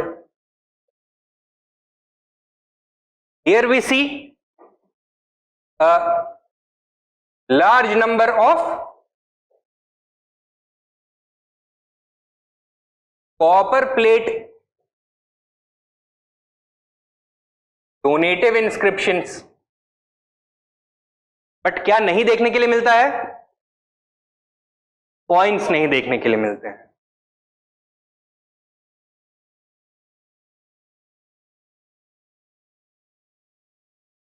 ठीक है, तो इन फर्दर राइट एक मेन पॉइंट में that Sharma has also highlighted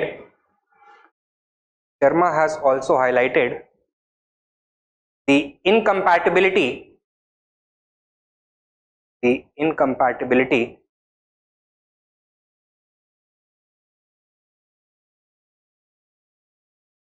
of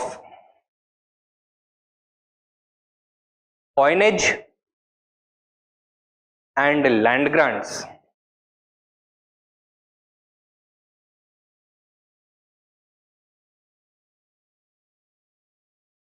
sub point.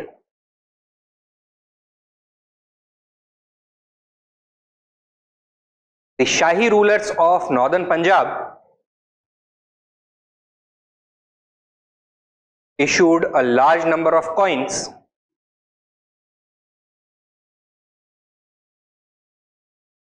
but no donative inscriptions have been found. No donative inscriptions have been found.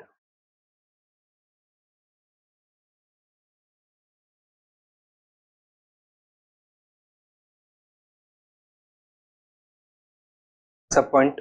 On the other hand, under the Palas,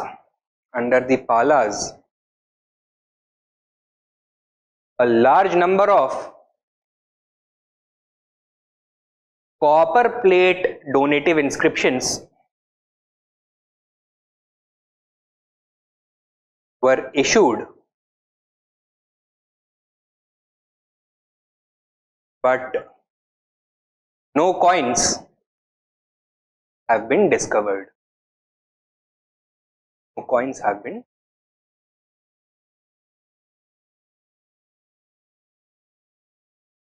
ठीक है,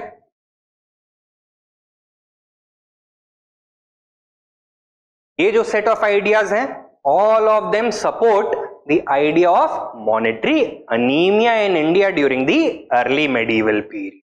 ठीक है, now we need to look at the counter arguments. So give the subheading counter arguments against monetary anemia.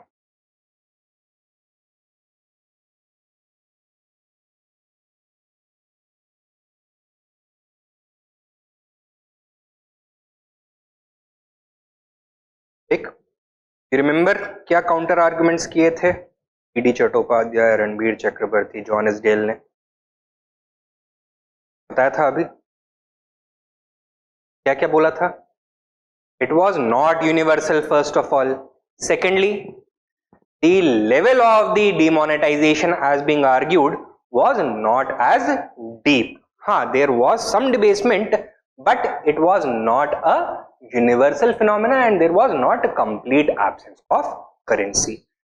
साथ में there were some instances of new kinds of coins also being issued. Further, different mediums of exchange were being experimented with at this point of time. Purni, Kaudi, Hundis, etc. Right?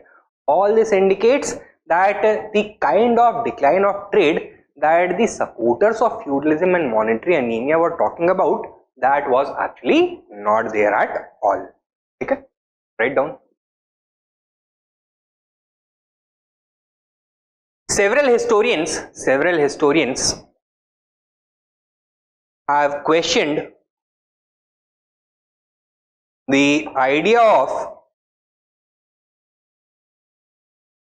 both monetary anemia as well as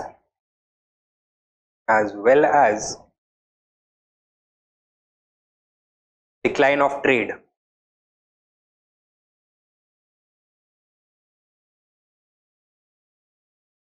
ठीक है? Now, on the one hand, these historians accept कि पालाज ने अपने खुद के coins तो issue नहीं किए, but that does not mean that coins were not in use during the Pala period in Bengal and Bihar. क्यों? Because at the same point of time, just adjacent to the Pala kingdom was the Harikela kingdom, and they were issuing large series of silver coins which would have been used even in the Pala kingdom. Write down. While it is accepted that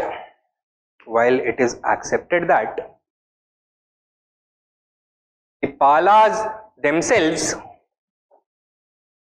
did not issue any coins,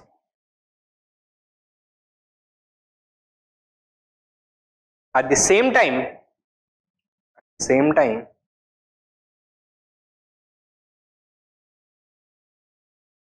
it is also argued that this did not mean a completely demonetized economy.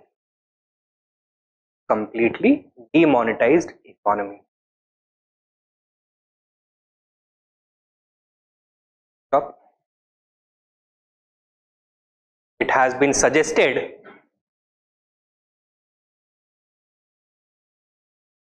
that Harikela coinage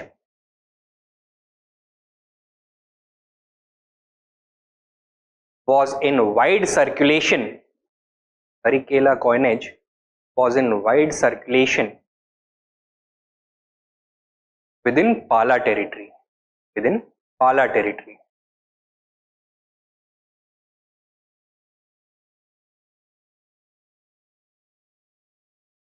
ठीक है? Next point, write down next main point. Coinage was in wide circulation within Pala territory. Coinage देते नहीं थे, एक जगह से issue कर रहे थे. At this point of time there was also a shortage of silver across the world. तो पूरे दुनिया में हमको shortage of silver देखने के लिए मिल रहा है. यूरोप में this had resulted in feudalism. India में it had created the appearance of feudalism. This is what these historians are arguing. One of the ways in which it created the appearance of feudalism was the paucity of coins.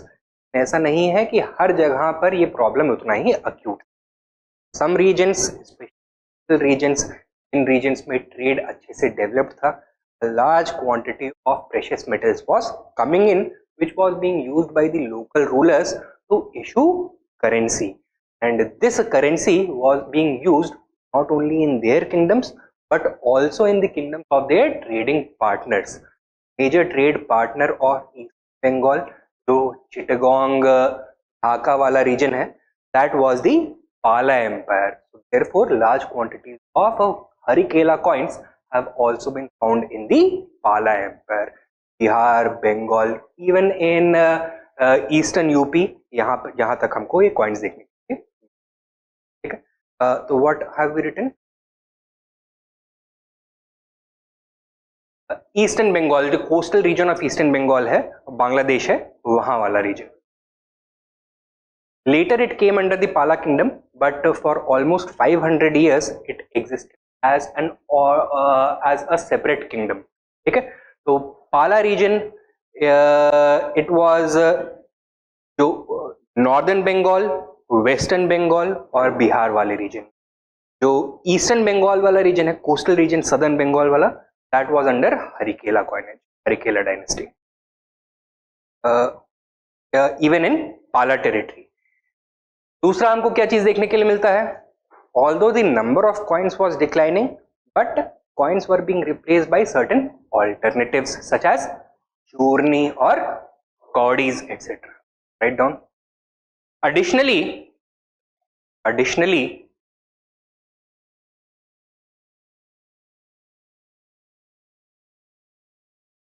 while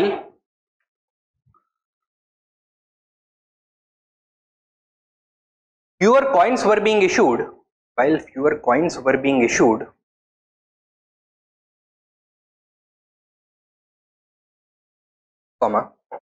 we cannot ignore we cannot ignore the widespread use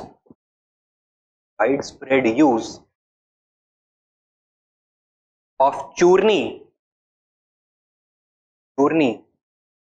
in brackets metallic powder and cawdies to facilitate trade.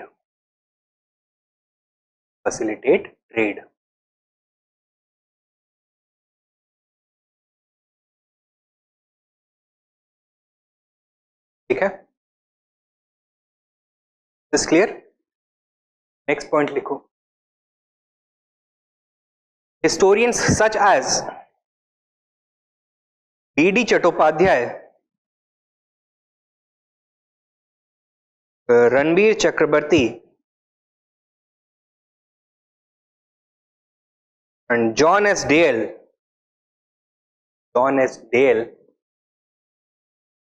have argued that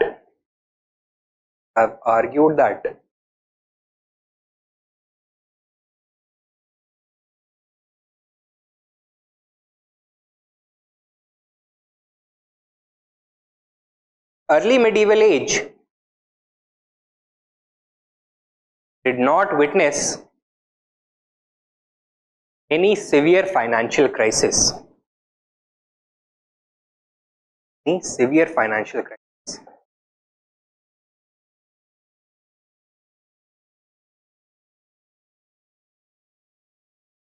stop. There may have been a reduction in the types of coins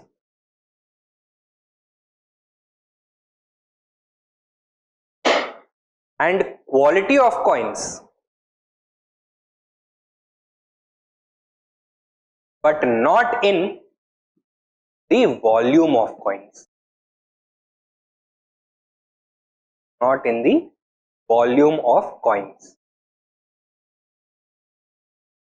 ठीक है, तो ऐसा नहीं है कि coinage खत्म हो गया, the number of coins, sorry the types of coins that reduced. तो अभी जैसे हमने हरिकेरा वाला एग्जांपल देखा, that in two different kingdoms same kinds of coins were being used. This was happening not only during the 8th century but also happened during the 9th century, also happened during the 10th century, also happened during the 11th century. And अलग-अलग periods में अलग-अलग types of coins were in circulation over large portions of northern India. For example, 9th century में Kalachuri coinage, 10th century में Garhwal coinage, etc. 8th century में हरिकेला coinage था. ठीक है, write down.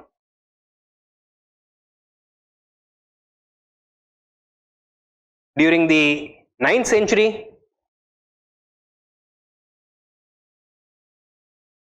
the Kalachuris issued a large number of gold coins. During the 10th century, the Gahadwals issued a large number of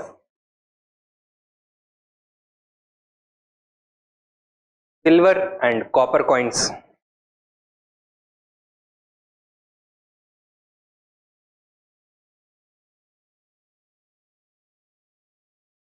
Right? This much clear?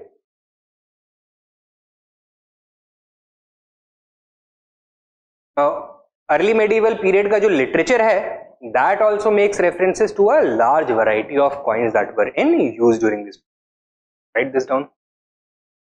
The contemporary literature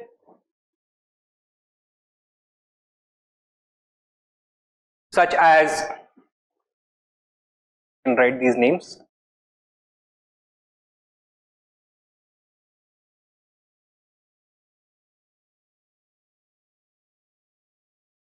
प्रबंध चिंतामणि, लीलावती,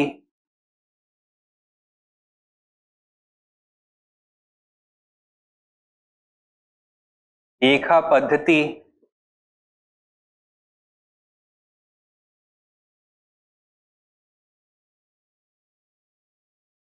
द्रव्य प्रकाश etc.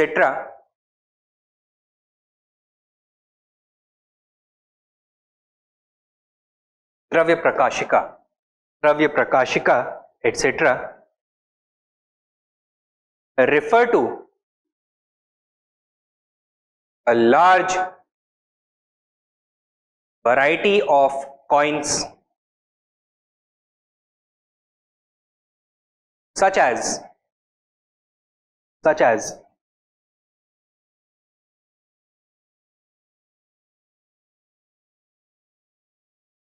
dinar,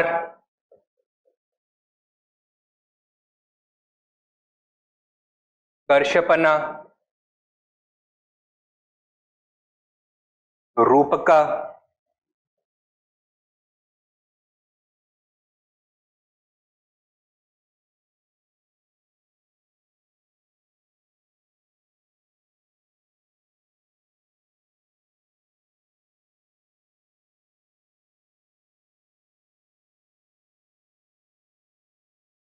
विमशिकत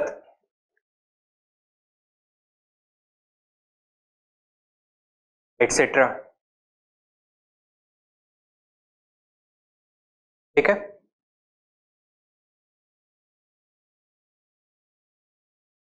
authors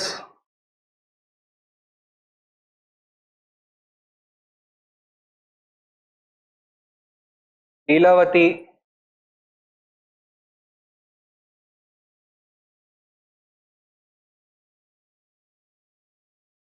Bhaskaracharya and other three I am not being able to recall at this point of time. बता देंगे, ठीक है। You don't need to necessarily quote the authors for every book. That is more GS type. And even for writing these answers, na, if you are not able to recall the names of all the books, does not matter. एक दो के नाम तो याद रह ही जाएंगे. That is all. So the contemporary literature also mentions all these kinds of books. Further, next in point you can write. During the early medieval age,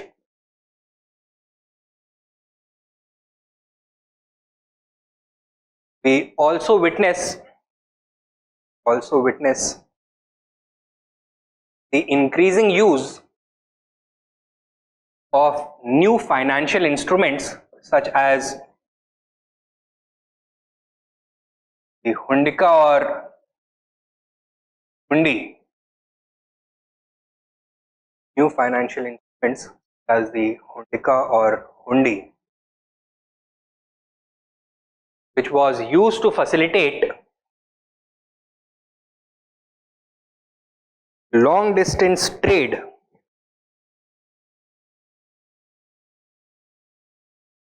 without the need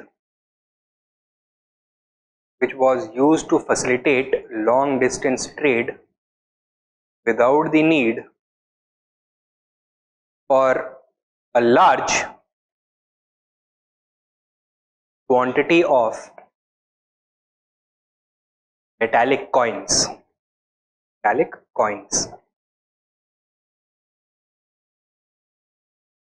ठीक है? These are the counter arguments that have been presented.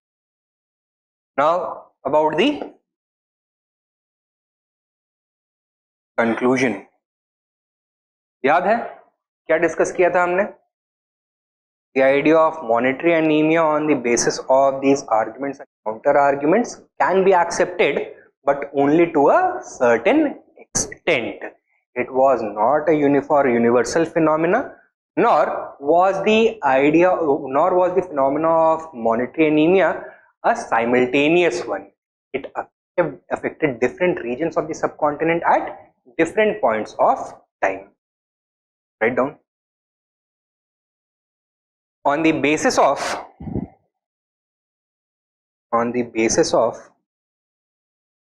these arguments and counter arguments,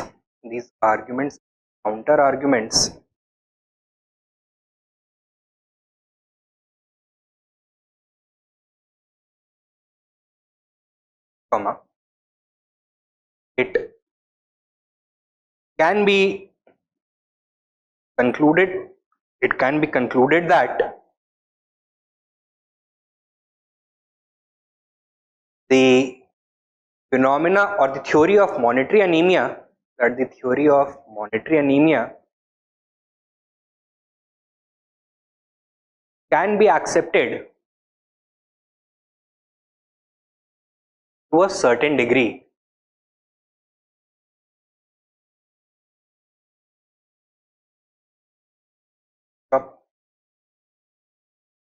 While it is true that the early medieval age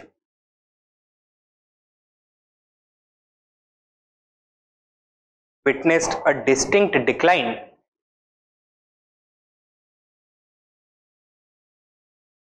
in both the quality and quantity of coins,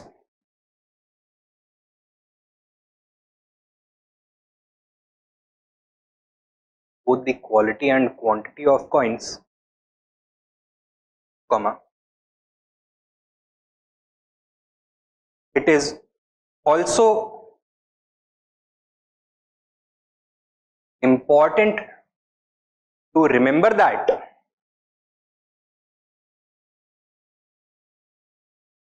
this phenomena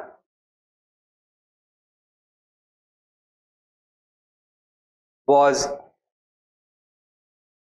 neither universal nor simultaneous.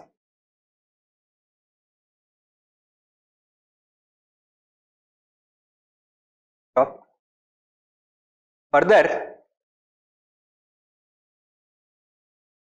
it may not have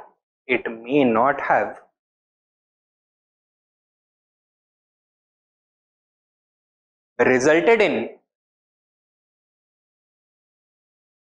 a major deurbanization and feudalization of the early medieval economy as suggested earlier. Early medieval economy as suggested earlier.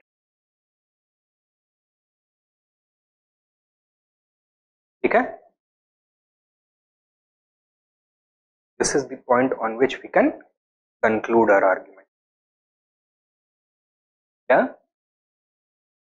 Open note पे ही conclude करेंगे क्योंकि अभी तक कोई conclusive हमको consensus नहीं मिला हुआ है. Still a matter of open debate. That is the note on which we have to conclude. Although अब जो recent historiography है ना, that is leading more and more towards the counter argument point of view कि monetary anemia actually था ही नहीं, अगर था भी तो उसका वैसा इम्पैक्ट नहीं हुआ जैसा कि ट्रेडिशनल मार्क्सिस्ट ने बोला हुआ है. तो ट्रेडिशनल जो अब एकेडेमिया है that is moving towards this idea, but कुछ कंक्लूसिव आर्गुमेंट्स का आना जरूरी है before this can be accepted. तो maybe if the Marxist response and तब जब उसको कंक्लूसिवली काउंटर किया जाएगा then we can come to proper conclusion. उसको डिबेट को हम क्लोज मान सकते हैं, बट टिल दैट हैपेंस हमें यही पोजीशन चलना. ठीक है, तो this is the idea of monetary anaemia. दूसरा डिबेट क्या एसोसिएटेड है फ्यूडलिज्म के साथ?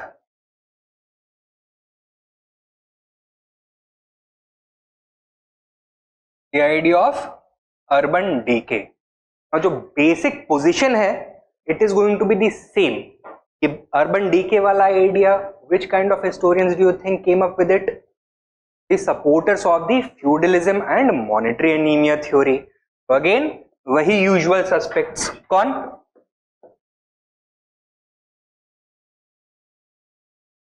डी कौसाम्बी. इन्होंने ये आइडिया पहली बार दिया लेकिन उसको सब्सटैंशिएट किसने करने की कोशिश करी?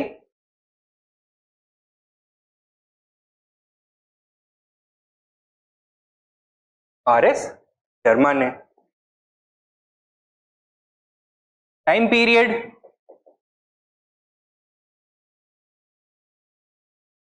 आर.एस. शर्मा ने बोला कि दो फेजेस में डी अर्बनाइजेशन या अर्बन डीके देखने के लिए। The peak of second urbanization was witnessed during the post-Mauryan period, 200 BC से लेकर के 300 AD तक, ठीक है। एंड इसके बाद क्या देखने के लिए मिला? पीक के बाद डिक्लाइन देखने के लिए मिलता है। तो फर्स्ट फेज ऑफ डिक्लाइन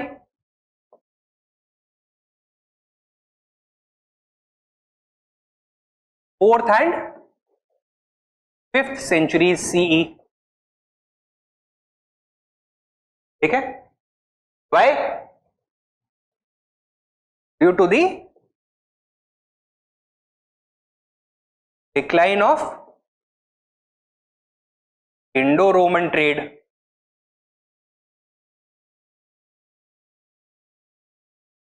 ठीक है। बट जो पहला फेज ऑफ डिक्लाइन था that was not a very serious one. यहां पे हो सकता है कि कुछ सेंटर्स डिक्लाइन हुए हों, कुछ स्टैग्नेशन ऑफ द इकोनॉमी हुआ हो, but the decline of overseas trade was not universal. While the Indo-Roman trade declined during this period, India's trade with the Eastern world that increased. So it was balanced by the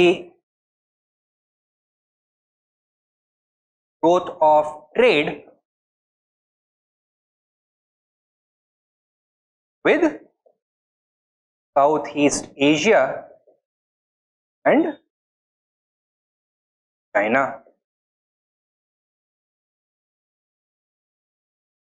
लेकिन जो second phase of decline था that was much more serious and much more permanent in nature. This took place from the 6th century onwards, and it accompanied the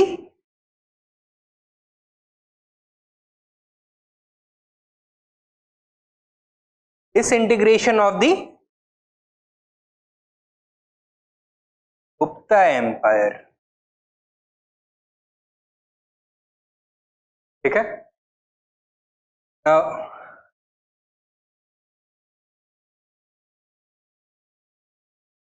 yeah, with the Greeks and Romans both. हाँ, post-Mauryan period वही है ना. Post-Mauryan period is the period just before this, right?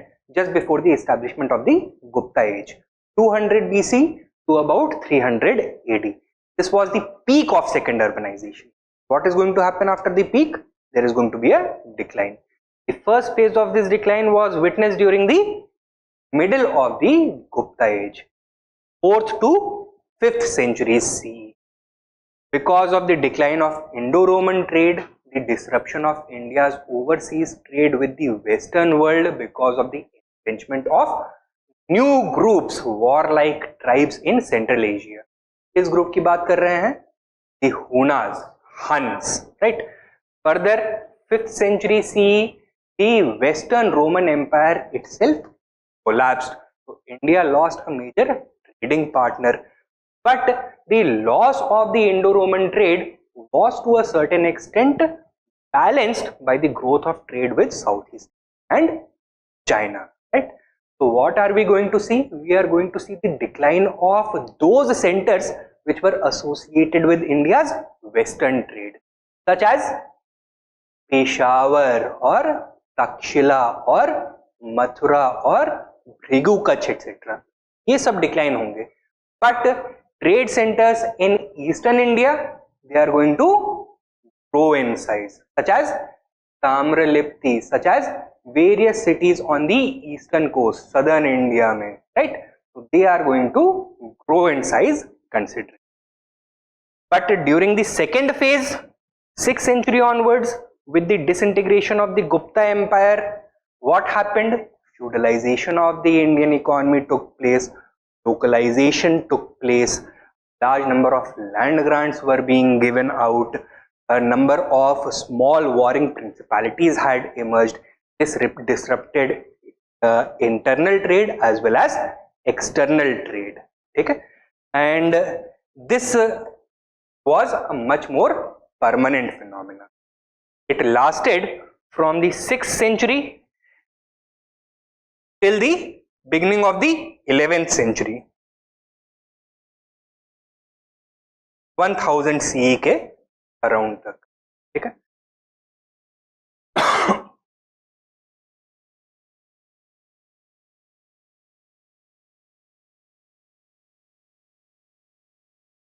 As evidence, what has been submitted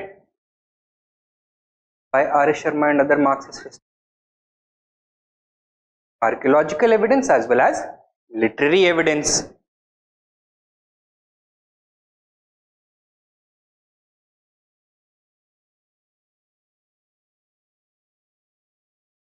literary evidence क्या देखने के लिए मिलता है हमें?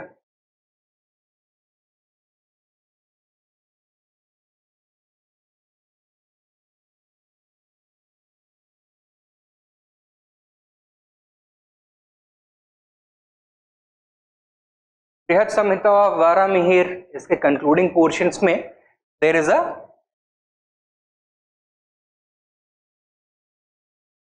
प्रोफेसी. प्रोफेसी क्या होता है? फ्यूचर बता रहा है, right? And what does the Brihad Samhita says? Varahamihira क्या बोलता है? That in the coming years and centuries what is going to happen? The decline of the urban milieu is going to, state kingdoms are going to decline, or foreigners are going to establish their rule over large portions of the Aryan landmass, Aryan homeland. There is going to be a major socio-economic and political crisis. तो ये एक argument submit किया गया है as evidence that during this period ये prophecy कुछ ना कुछ substantial basis पे ही बना रहा होगा ना. Some trends must have been taking place. He was able to foresee the future.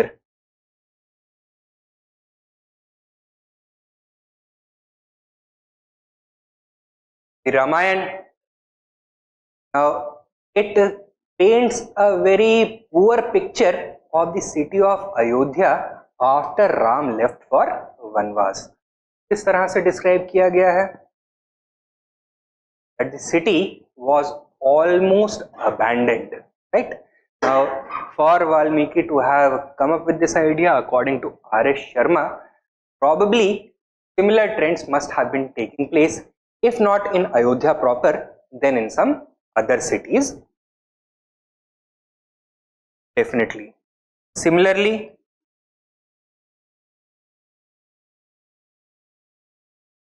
the Raghuvansham, right? This is an epic by Kalidas. It also paints a similar picture of Ayodhya after Ram went into exile.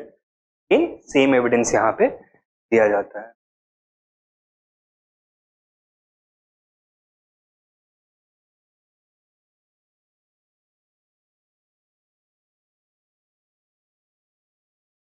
Archaeological evidence बताओ, वही जो हमने पहले देखा था. क्या?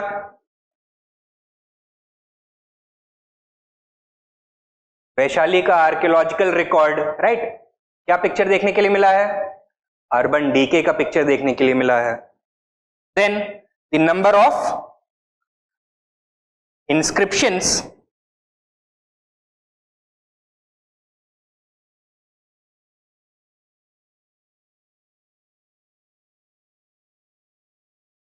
referring to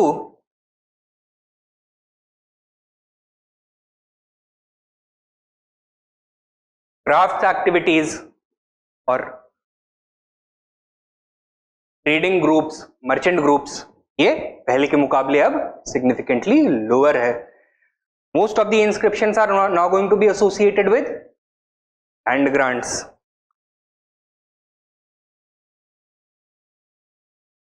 further the discovery of coins as compared to earlier, lower, right? Now variety of coins, quality of coins, all of this is going to decline. Further, the functional role of cities that is going to undergo a major change also, right? क्या देखने को मिलता है हमें? That the cities lost their economic and cultural role, emerged primarily as administrative and military centers, right?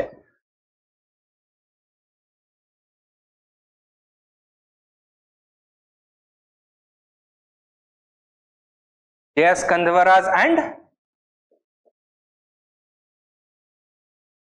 Tirthas, for example.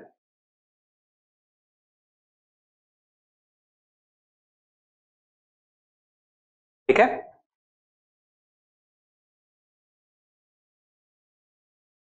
A number of traditional religious centers, especially associated with Buddhism, witnessed a marked decline in places such as Pawnee, Maharashtra, Vaishali,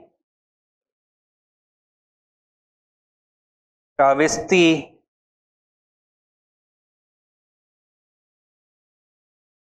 Kapilvastu, Lumbini, etc. they all declined.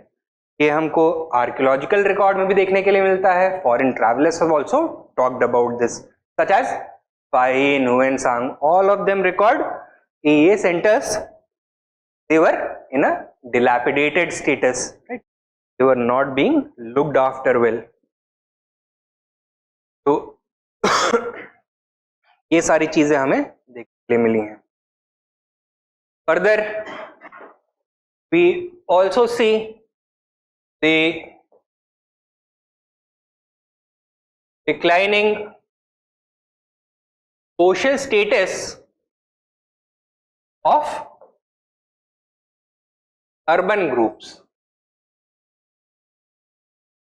Now, when I say urban groups, I am talking about those groups who were involved in urban economic activities such as trade and crafts production, right? We are talking about Vaishyas and Shudras. इसके लिए कोई evidence देखने के लिए मिला है हमें? Any evidence do we find?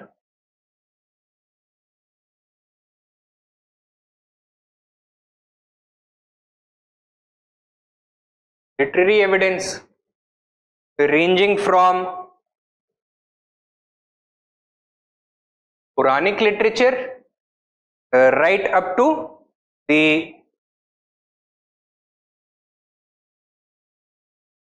Kitabul Hind, right? Al-Barunika. All this literature points towards which kind of a social structure? A rigid,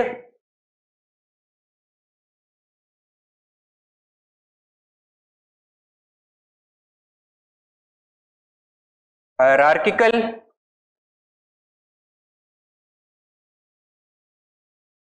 highly ritualized,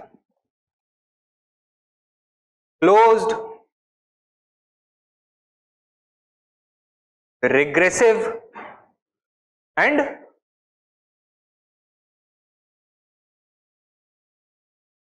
Brahmanically dominated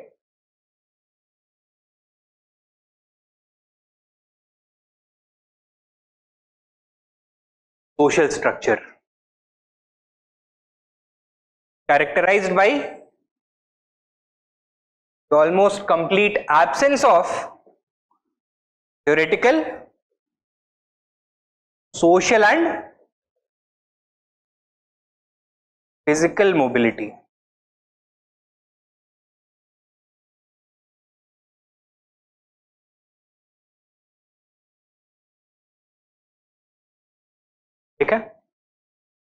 And this literary evidence or literary details about the social structure point towards what kind of a social structure, an increasingly urban social structure or increasingly rural social structure? Rural social structure.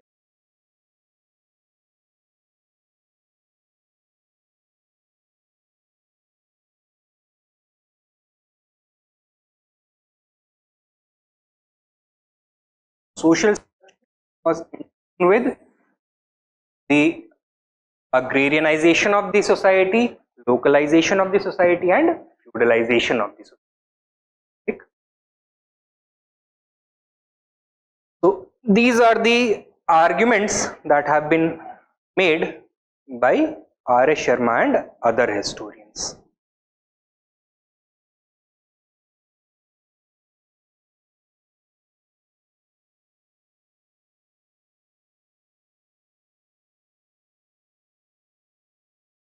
Counter arguments बताओ जी, कौन से historians होंगे? वही वाले जो पहले discuss किए थे हमने, नाम बी.डी. चट्टोपाध्याय और जॉन एस डेल, रणवीर चक्रवर्ती एटसेट्रा. क्या काउंटर आर्ग्यूमेंट किया है इन्होंने? First of all they have challenged the entire framework of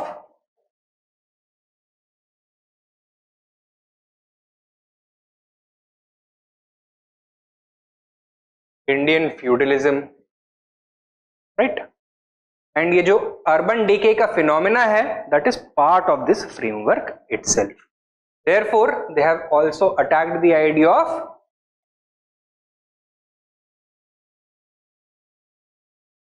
urban decay by weakening the other pillars which support Indian feudalism.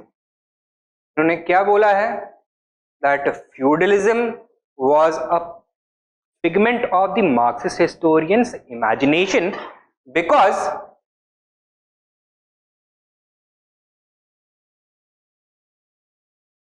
trade did not decline during the early medieval period. Both inland as well as overseas trade continued to flourish. Similarly, अभी हमने देखा that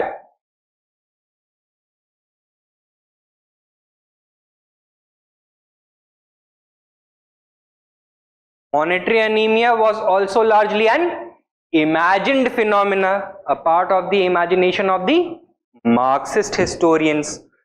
इसको भी challenge किया है.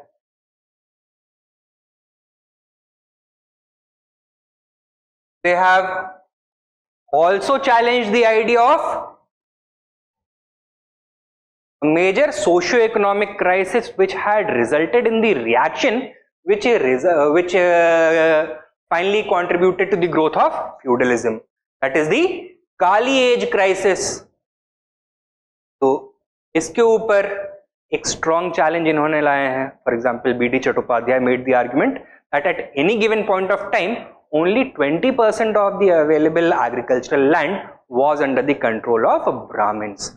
Therefore, this supposed crisis could never have assumed the kind of proportions that were responsible for bringing out a major socio-economic and political change such as Indian feudalism.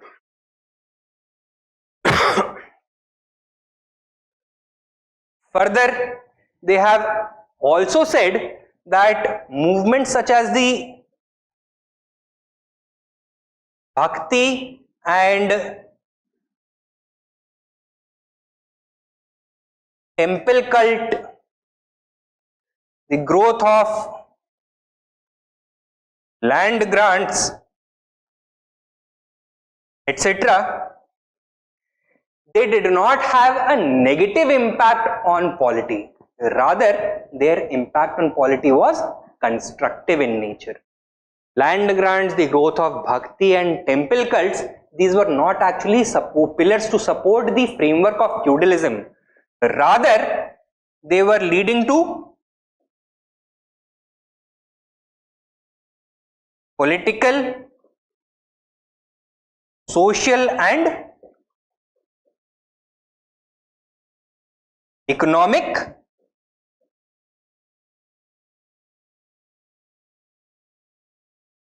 integration rather than fragmentation, right? R.S. Sharma ने क्या बोला? That by making large amounts of land grants, the kings from the Gupta period onwards were simply overseeing the dissolution of their own power as they devolved, as they gave away more and more land, more and more power to a number of Brahmin priests, to a number of temples, to a number of secular officials. Their nexus of power continued to shrink more and more. In comparison, जो feudal lords हैं, they became more and more powerful and ultimately they broke away. ये बोला है R.S. Sharma ने.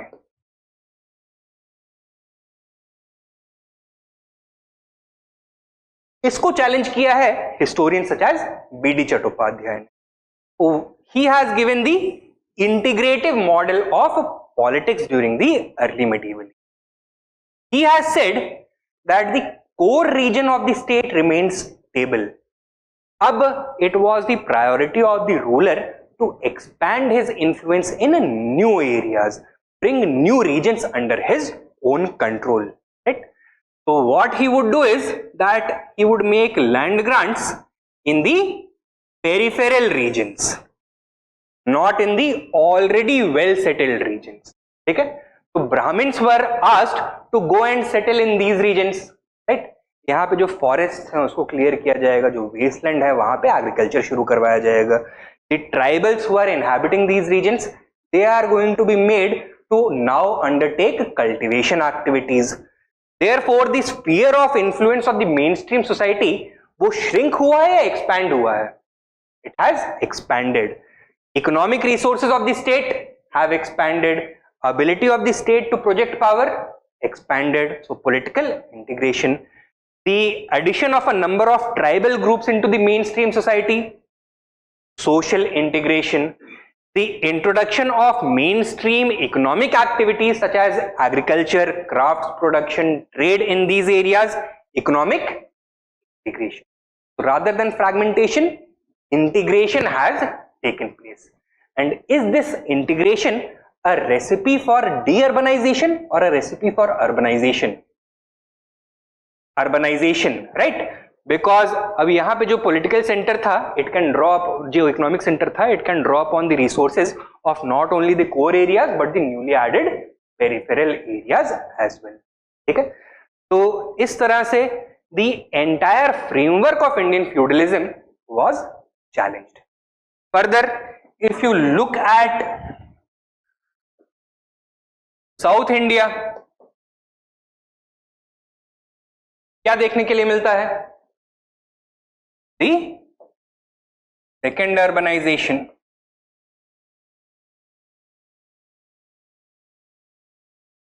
From the 9th to the 12th century, right? वही early medieval period में a number of new cities emerged, old cities became larger, more powerful, better supplied, interconnected with the global trade networks, etc. ठीक है? अच्छा. These people have also challenged the notion that during this period overseas trade was declining. ठीक है? क्या बोला है?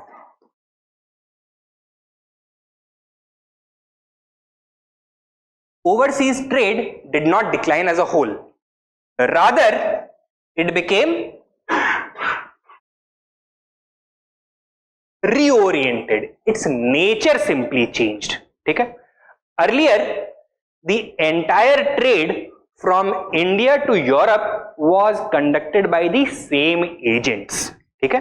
तो एक ही सेट ऑफ एजेंट्स इंडिया से यूरोप तक गुड्स लेके जा रहे थे और वापस वहां से इंडिया में प्रेशियस मेटल या फिर और गुड्स लेकर के आ रहे थे. नाउ व्हाट हैपेंड, ये जो ओवरसीज ट्रेड है ना, इट बिकेम फ्रैगमेंटेड.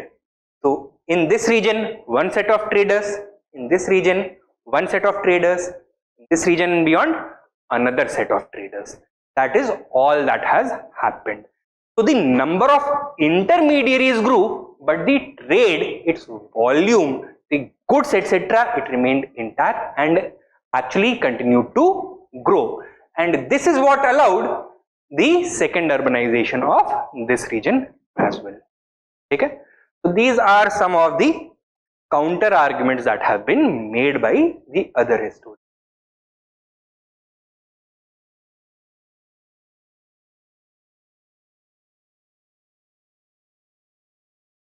क्या इसको बिलीव करना चाहिए फ्रैगमेंटेशन या इंटीग्रेशन को?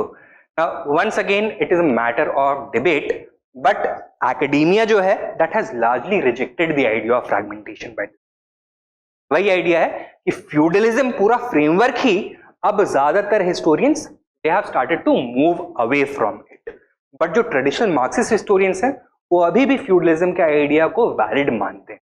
And till this debate becomes settled, it is going to remain a matter of open debate.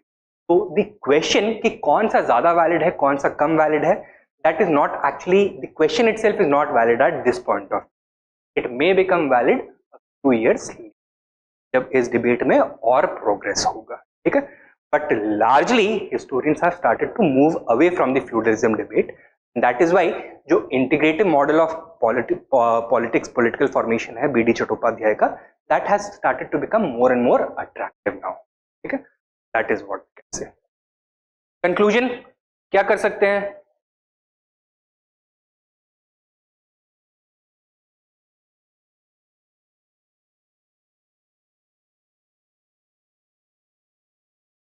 Signs of urban decay दिख रहे थे या नहीं दिख रहे थे? They were visible, but once again it was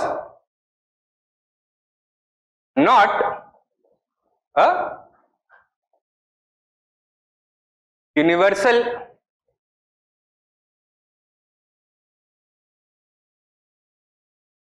phenomenon. It was not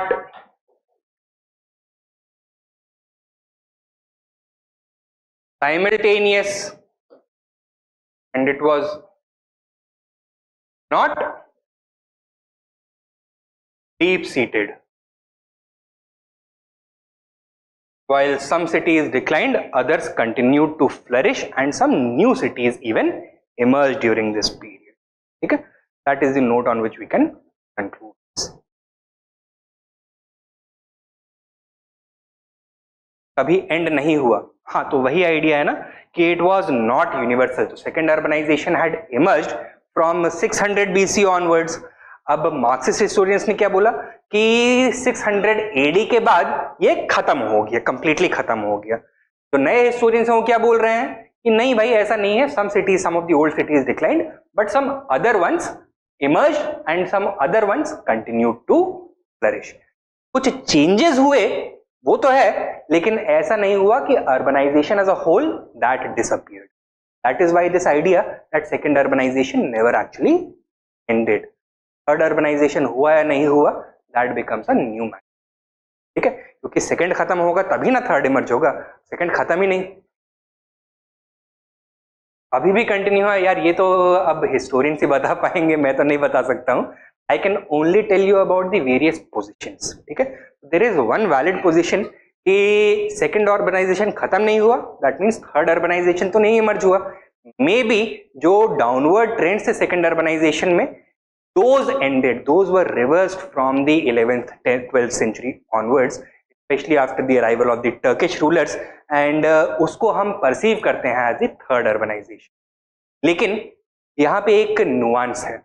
क्या कि जो फंक्शनल रोल है सिटीज का, now that is going to change and a large number of new cities are also going to emerge, specially from the 13th century onwards.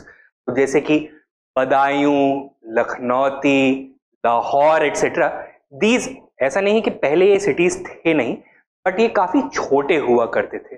They were not the large megapolises that emerged with the establishment of Turkish rule. But that is a debate for later. अभी तक ये एक valid position मतलब as a valid debate emerge होकर के नहीं आया है हिस्टोरियोग्राफी के अंदर. बट इफ दिस फ्यूडलिज्म वाला डिबेट गेट्स कंक्लूसिवली सेटल्ड ना, तो नेक्स्ट डिबेट यही इमर्ज होने वाला है, ये थर्ड अर्बनाइजेशन एक्चुअली हुआ या नहीं हुआ. Was this a true urbanization like the first and second urbanization, or was this simply a revival of the second urbanization? तो एक माइनर डिप आया और फिर उसके बाद रिवाइव हो गया अर्बनाइजेशन, या फिर ये कंप्लीटली नया series of urbanisation. That is a debate that is going to come relevant in the coming years once this feudalism debate it's completely set. तो इट वाज, हाँ, signs of urban decay visible थे, but it was neither universal nor simultaneous nor as deep seated as the traditional Marxist historians have suggested. That is what we are going to conclude. Take down one more question. The hypothesis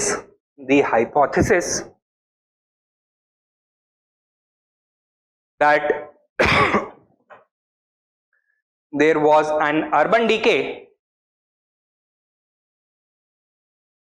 during circa 300 to 600 CE, 300 to 600 CE can be questioned on several grounds. Can be questioned on several grounds.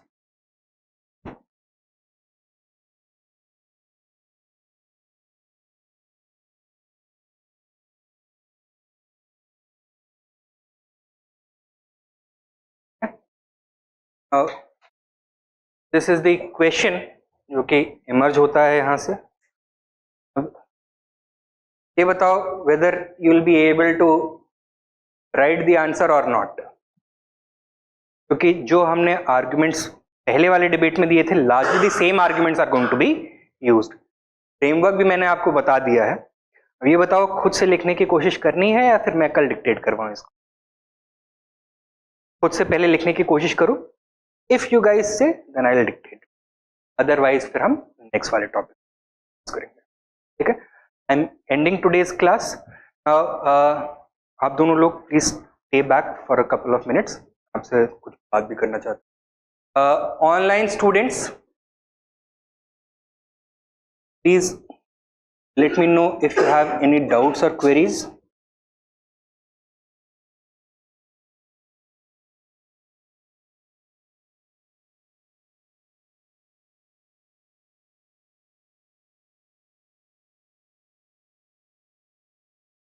No doubt.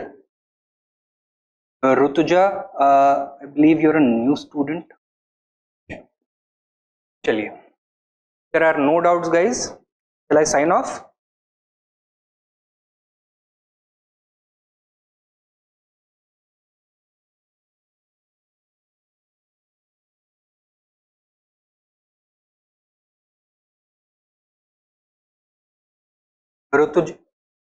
Rutuja, am I audible?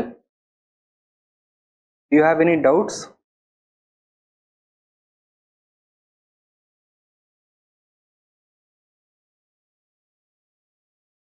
Thank you, Suraj.